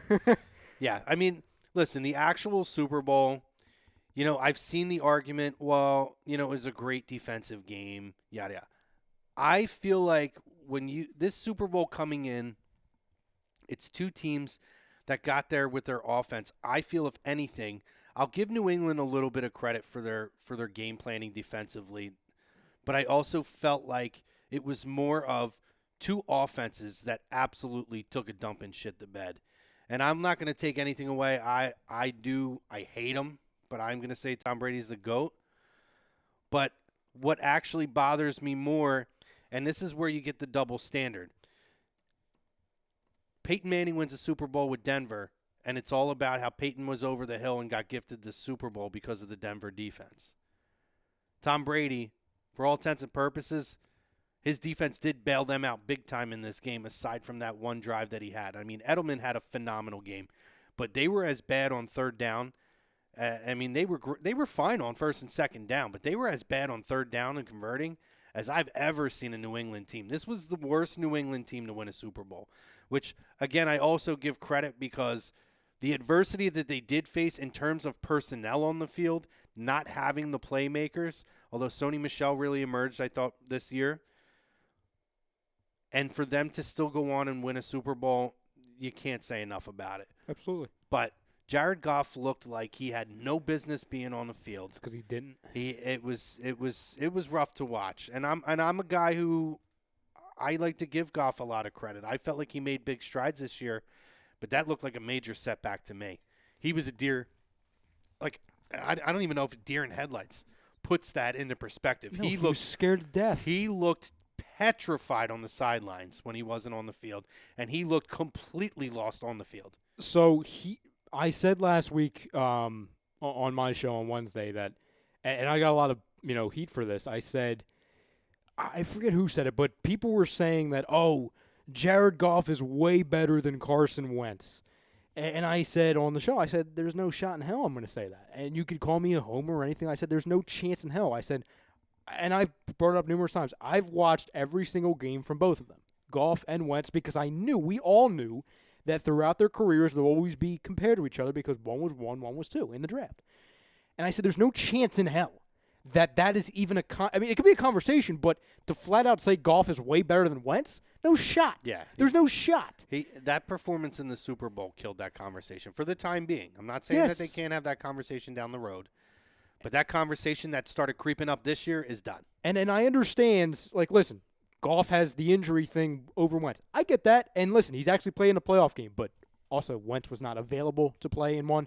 So that's like a minute point to me. When it comes down to it, it's very clear and thus illustrated, 6 days later in that game, that Jared Goff needs everything around him to be perfect. Oh, wait, he didn't have his best running back in the league doing everything like running the ball nonstop and catching the ball nonstop. Oh, wait, Sean McVay didn't have a brilliant game plan. Oh, wait, he didn't have all of his great wide receivers making the job for him. Mm-hmm.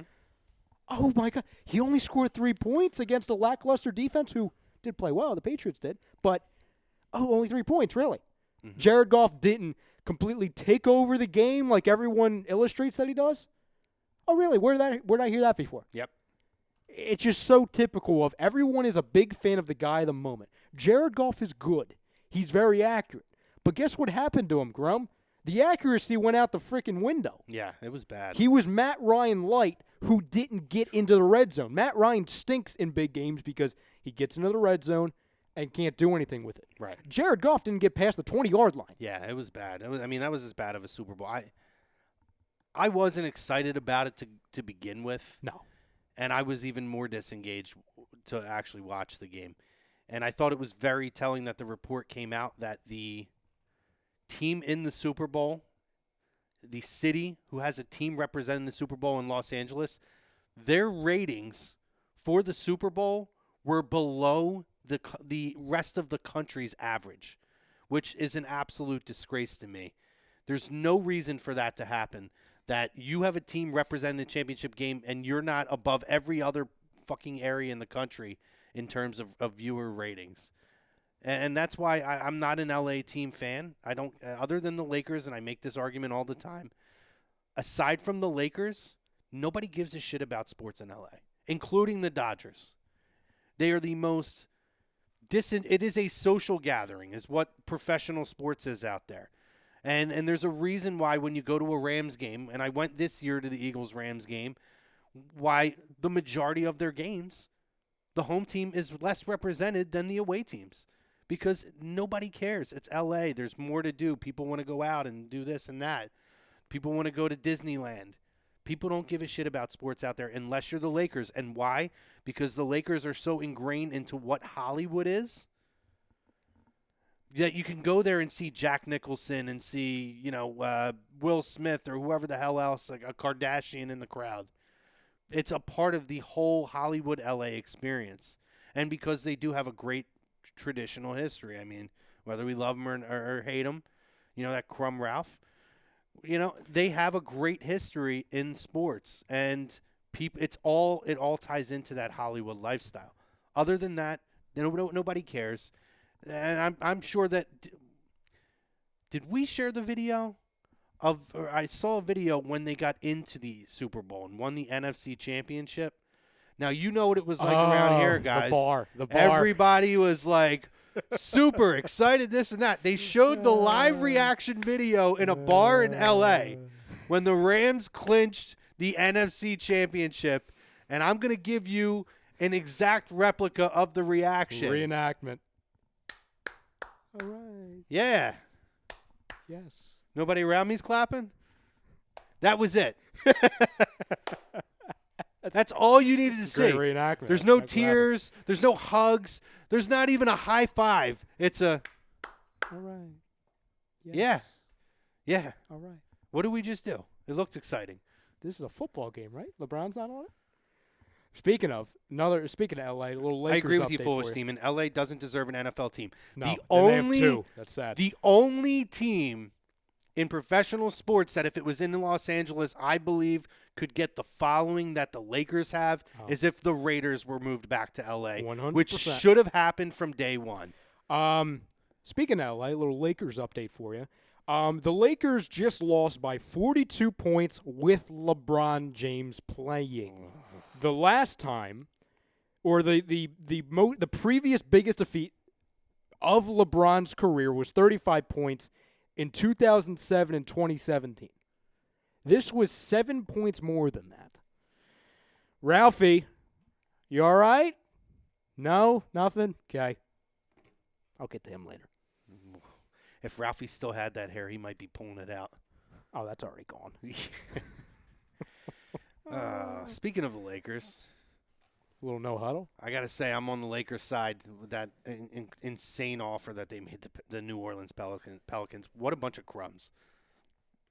You talk about a team that is absolutely – I don't know where their head is at.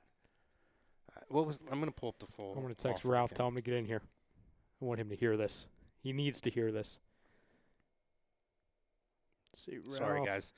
Sorry, we're texting. We're communicating. You're texting. I'm pulling up the offer. While we're doing this, ladies and gentlemen, anybody who has a no huddle or side topic you guys want us to discuss, put it in the chat. Yeah, drop it in. We'll try to get to it. All right, so the offer, the last offer that was put on the table, Lonzo Ball, Kuzma, Ingram, Rondo, Stevenson, Beasley, and 2 first-round picks for Anthony Davis. How do you not take that deal? How do you not take that deal? Pettiness. Because you want to get 2 more first-round picks. What a bunch of crumbs. Well, I know that the NBA, officials were giving them a lot of pressure not to make the deal with LA. I know there was internal pressure not to make the deal. So the GM was kind of between a rock and a hard place, but still, you have to recognize value and know the climate in the room to know that he's not coming back to you. You're going to have to send him home. He's not playing for you ever again. You're sending him home. He's sitting at home getting paid on his couch, watching LA Lakers games, maybe attending some. See, this is what I do with Anthony Davis. This is what I'm doing because I'm petty like that. If they send him home or when they send him home, if I'm AD, I'm going to the first Lakers home game sitting courtside. I would too. And if anyone questions, I like LA. I'm here. There he is. There's Ralph. There he Ralphie. is. Ralph, you have to listen to this. First off, Ralphie, give us your opinions on the pettiness of the Pelicans. We're siding with you right now, Ralph. We're siding with you. I got to tell you, Ralph. First of all, Raska, do me a favor. Don't put spoilers in on SmackDown for me. You know better than that. David. Secondly, Ralphie D, I got to tell you, man, for once in our lives, and maybe the only time, I'm on the Lakers side on this. What a bunch of crumbs the Pelicans are to not take that deal. I was speechless. And you're right. You still have a responsibility, pressure or not, to your organization to make the best move. That's put in front of me. It's within the guidelines of being able to make a move. Done. Lock it in. It's done. I mean, I'm sure that I would imagine some other pieces may have had to go back to L.A. in order to make that a deal. Yeah, there's a bad contract. Yeah, to fit the financial constraints in place. But this is what I'll say, okay? And like I said, I do have sympathy for the likes of the Lakers, and this is one of the few times I will say that because I do believe the Pelicans could have, really gotten. I don't fucking sympathize with the Lakers, but not sympathize, but I understand why Lakers fans are pissed off. So right now. I can empathize with that. There you go. Very good. Very good.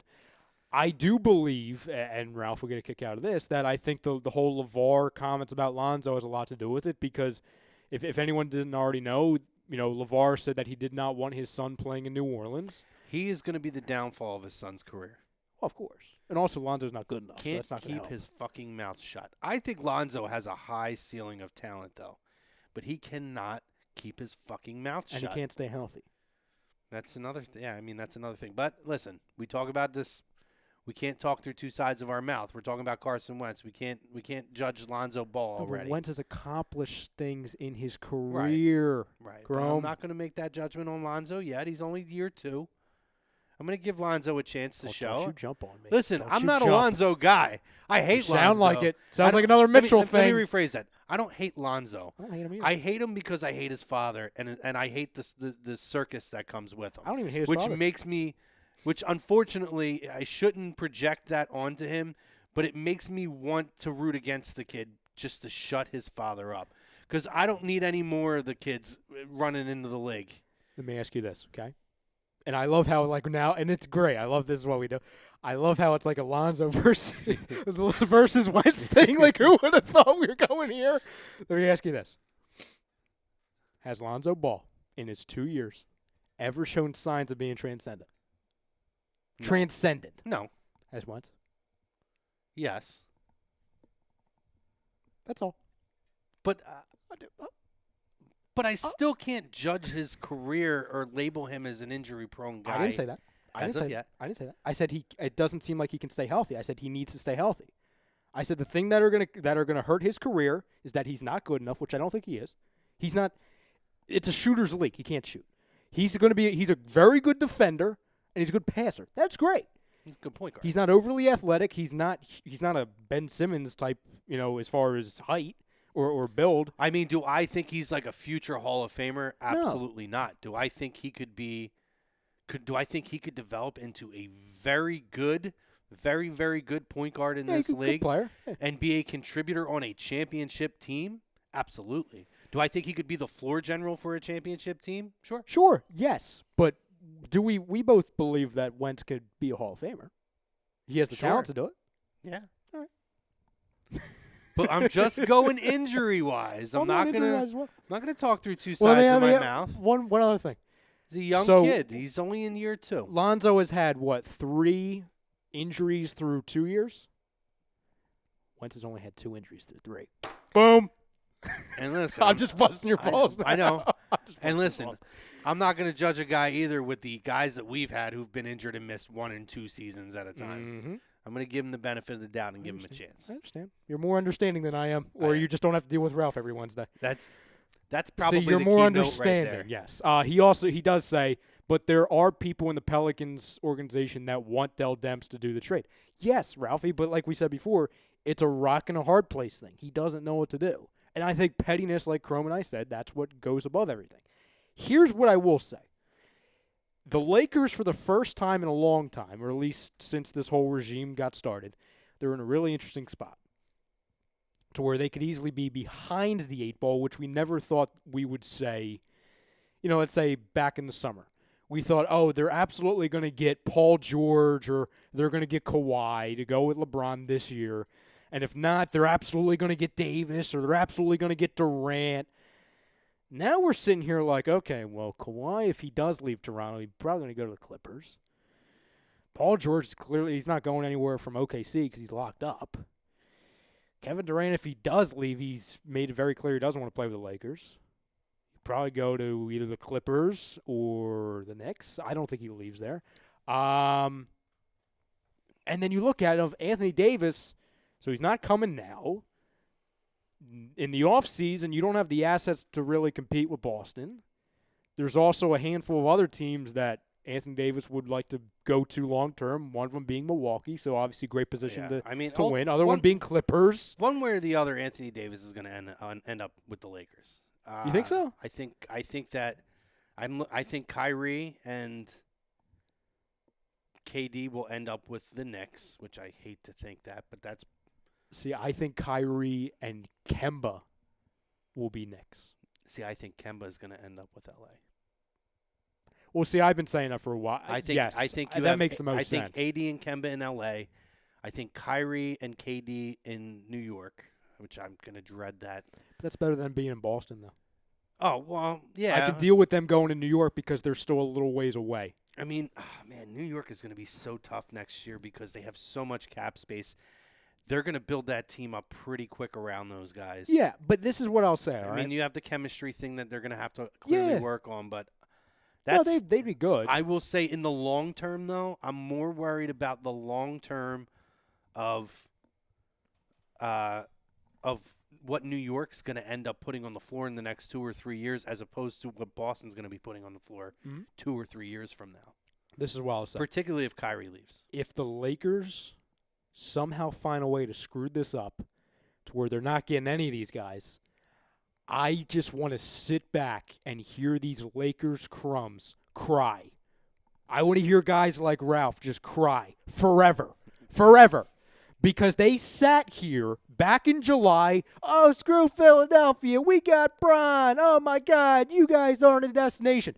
Oh, really? well, if you guys aren't careful, you're not a destination either. And you, like Chrome said, you have all the celebrities, the nice weather, everything. You don't have snow out there. Isn't it interesting, though, how LeBron went to L.A. and he was talking a great game about how he was going to go there and work with the young guys and build the organization back to prominence. And then the first chance that a superstar like Anthony Davis is there, just about every young guy on the roster is included in one deal. That's the way the cookie crumbles. It did not take long, and I said it to Ralph, and I'll say it again. I don't think there's that much irony in the fact that as soon as LeBron showed up in L.A., every other sports team suffered 2 losses. Blame it all on LeBron. Absolutely. Yet it didn't even have to be basketball. LeBron shows up in L.A., another young talent recedes in Jared Goff. Oh, Uncle Sweeps. What's up, Sweeps? He's coming in fired up, which I love. So he comes in, a little basketball talk with him. I don't read ahead what Sweeps says. I just read it for the first time on it. But I've seen some things, and I'm like, okay, we're getting aggressive quick.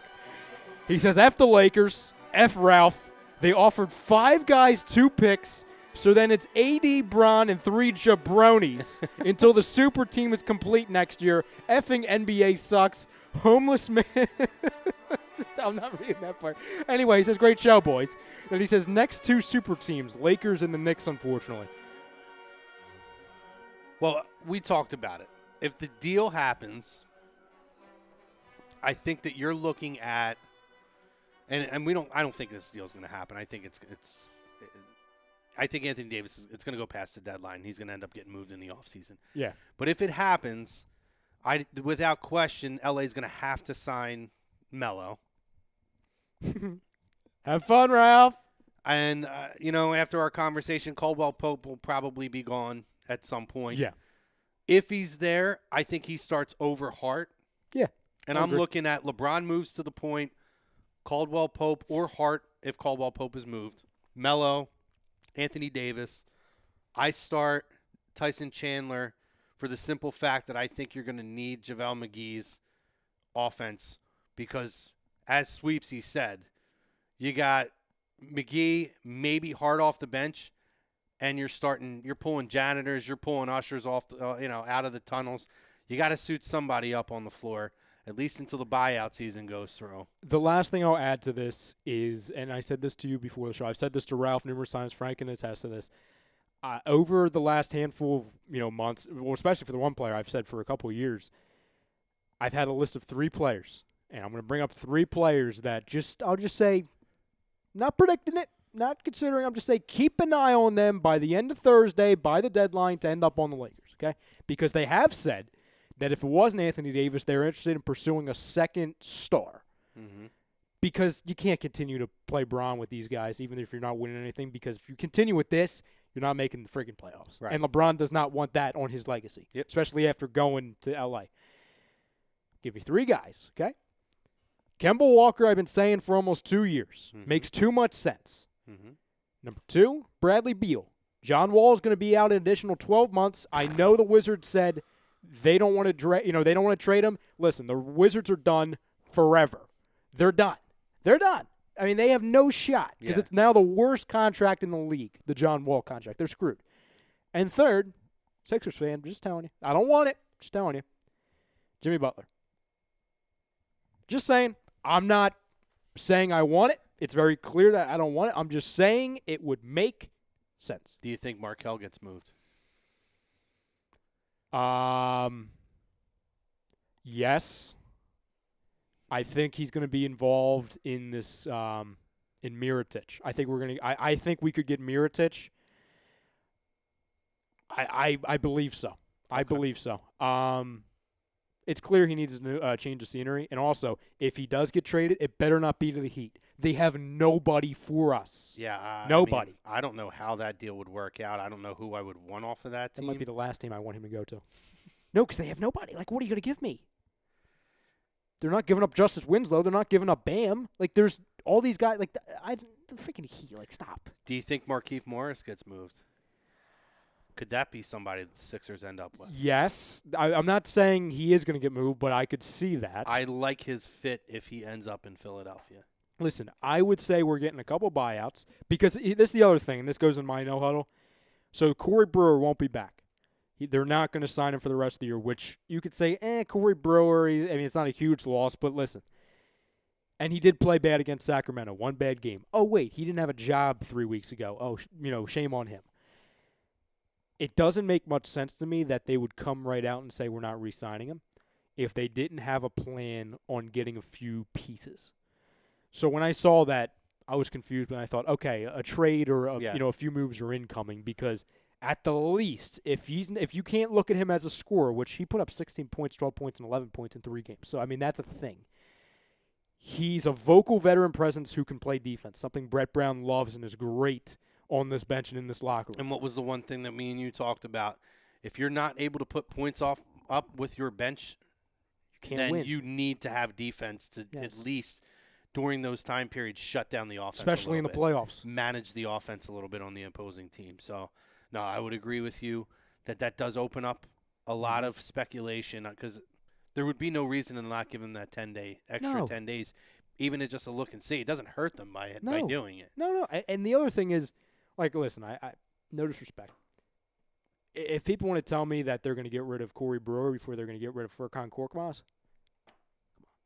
come on. I'm with you. I agree.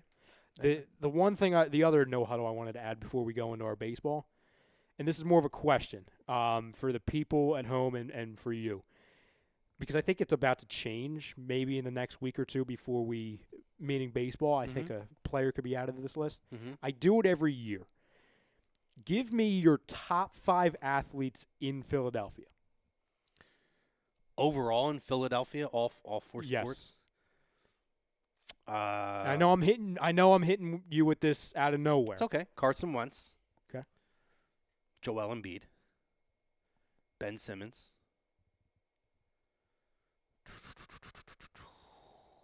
It's tough because what do you consider an athlete? Somebody who kicks, throws. Yeah. I know what you're saying. You're thinking coach? You're thinking coach? No. I've had certain arguments about, pitchers and stuff. Are they more – So you want to put Nola? I was thinking maybe Nola, Yeah, but I don't know if Nola. I want to put Nola there. Honestly, for the Phillies, I'm looking at a Gene Segura right now. Instantly becomes one of the top athletes in Philadelphia He's on the interesting. Phillies. Segura, I think, is an honorable mention. Just because I think every team should be represented, I would definitely put Nola. Okay. Oh, are you going where I think you're going? See, the one guy I want to say may not be here for very long. And that would be Wayne Simmons. Oh, hell. Oh, hell. But I could also go Claude Giroux, Carter Hart. I think Carter Hart, it's tough to say top right this second. Is it? He's 19. He's doing what he's doing. There's a hell of an argument for him. See, I don't think it's hard. But I just don't. I don't crown guys early. To me, if I'm saying top 5 in the city, I would be crowning him in my mind right now. Gotcha. Not doing it yet. So, I would have to go between Simmons and Giroux. And for me, it's Simmons now, but I think he's going to be gone. So I might have to go Claude Giroux. But I'm going to go Wayne Simmons right now. And like you said, you're doing it. You're trying to represent every team. I'm going to go a little different. I'm going to go Embiid 1. Mine was in no particular order, by Gotcha. the way. Because I would probably have Embiid as number 1.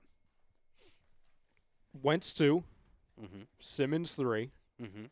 And this is where it gets really tough. I'll just tell you who it's between, and then I'll narrow it down. It's between Nola, Hart, Giroux, Fletcher. Fletcher would be another one. It's between those 4. I would probably go Nola Fletcher. Okay. I ain't mad at you. And then I would go probably Hart and then Giroux, or Giroux and Hart. I think there's an argument to be made for Gene Segura. He's up there. When you look at that team now, to me, he's probably outside of Nola. You're probably your best athlete on the Phillies right now. That could change in a couple of weeks. And I was going to say, and the thing that I think could change is if Harper or Machado are here, well, that list gets thrown. Which absolutely perfectly transitions in, actually, to my no huddle, because I know that we want satisfaction. We want decisions to be made. And I grew up in the era of free agency in baseball where guys, just about every free agent was off the board by Christmas or no later than January 1st. Nobody wanted to go into the year not knowing who they were going to be playing for, and the majority of free agents, particularly all the top free agents, were already signed. But it's a different game now. It is a business. And I know that we want satisfaction, and people are saying we have a right to know, and how could they wait this long? And here's the deal. And the more that it's going on this season, the more I kind of side a little bit with understanding the players. You're seeing the ownership right now trying to posture and play a game of chess to knock the value down on the players. But it's called free agency for a reason. There's no limitation on when you have to sign. Because, Ryan, what did you say to me earlier? Can't they, put a deadline? No, you can't put a deadline on free agency. So you're going to put a deadline on that you have to sign by the January 15th, and no free agents can sign for the rest of the time? You can't. It'd be a lot more fun, Chrome. I know. It'd be a lot more fun. But my thing is, if we're okay with making sure that we try to get these guys at the best possible value for the longest term and the thing that makes the most sense, and ownership has to do what they have to do to posture and this, because the Phillies know what they need to do to get it done. We know where they have to go. The players, can tell you, have put out there what they want to lock it in right now. But they don't want to go there because they're trying, and it's their right. They're trying to win the battle of value over everybody else. Which is bull. But particularly for an organization talking about spending stupid money. Yeah, exactly. It's just pay the freaking guy. But that being said, so is it okay that we judge the players for playing the same chess game back? For when the owners move a pawn, they move the pawn back and go move for move? It's their right. I don't think either one's going to sign until March. I would really kind of sit back and I would watch and check out Twitter and MLB trade rumors and everything else every day, trying to see whatever the insight is. But you know what the articles are now? There's no news. It's news that there's no news. I don't think this gets resolved anytime soon. And if it means anything, if the Phillies would miss out on those two, your contingency plan would have been A.J. Pollock, who did get overpaid, by the way. So be happy that you didn't get that. Yeah, I don't see guys like Kimbrel. I don't see guys like Keuchel coming off of the board until these guys sign, because what I think you're going to end up seeing now, the teams that are in. They're all in on it. So if that deal doesn't get done for whatever reason, I look at the Phillies, I could see the Phillies turn around and signing Keuchel and Kimbrel back to back. Yeah. And you know what? For all the disappointment that would come with not landing a Manny Machado or a Bryce Harper, which I wouldn't be disappointed if they didn't get Machado to begin with, but that's a pretty damn good thing. Build your pitching. Continue to build your pitching, and I feel like getting a Segura, you've heard now that they're in on Real Muto again, which I think would be a great acquisition if they ended up getting him.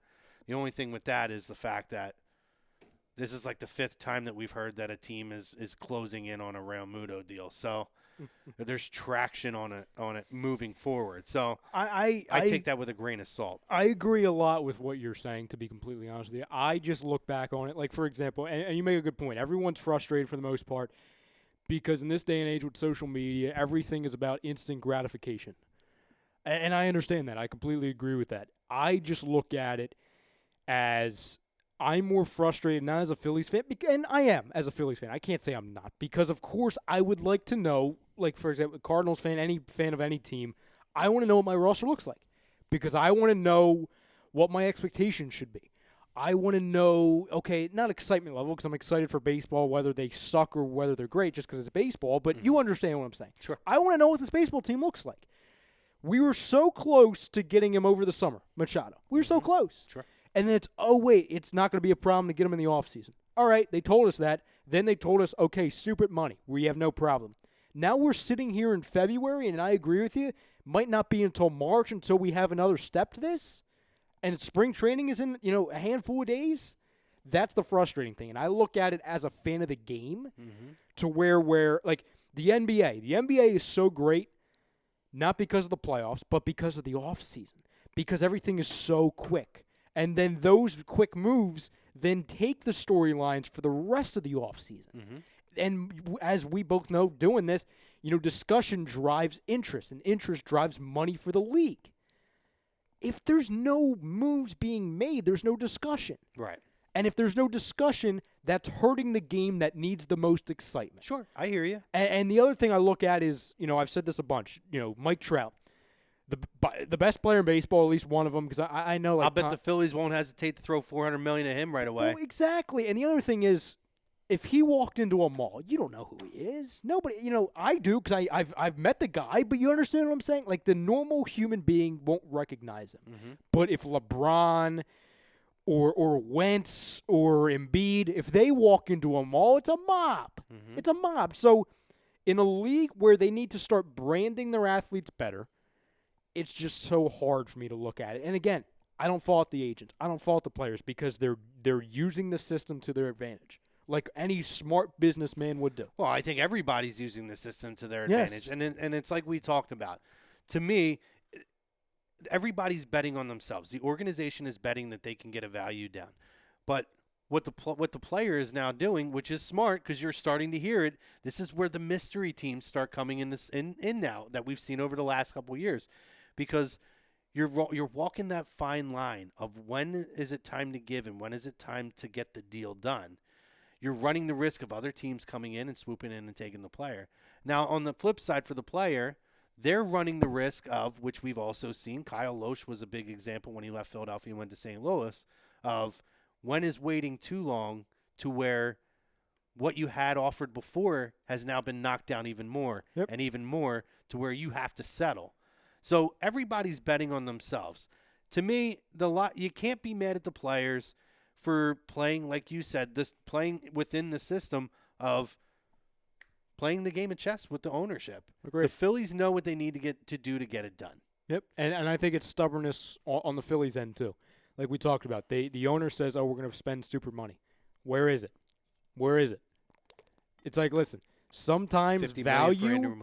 Everyone's chasing value, but sometimes the value truly isn't the money. It's about having the great player or not. Yeah, and listen, when you're talking about a Bryce Harper or a Manny Machado, this isn't Albert Pujols at 31 years old signing in Anaheim when he had foot issues and was already declining. This isn't what the hell, Josh Hamilton signing after years of drug abuse and injury issues catching up to him for $25 or $26 million a year. CC Sabathia, it's not one of those either. No, and even the Sabathia one had an opt-out. And Sabathia was still productive through at least that first opt-out. Yep.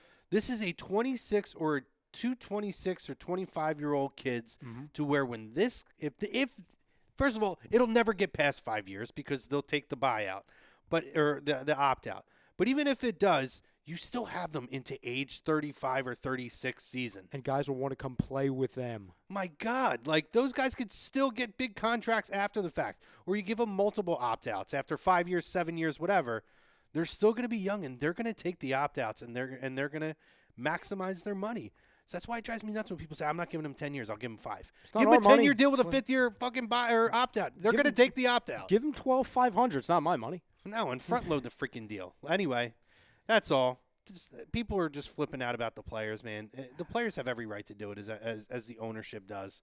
People. So, I think that's just the theme of the show. People.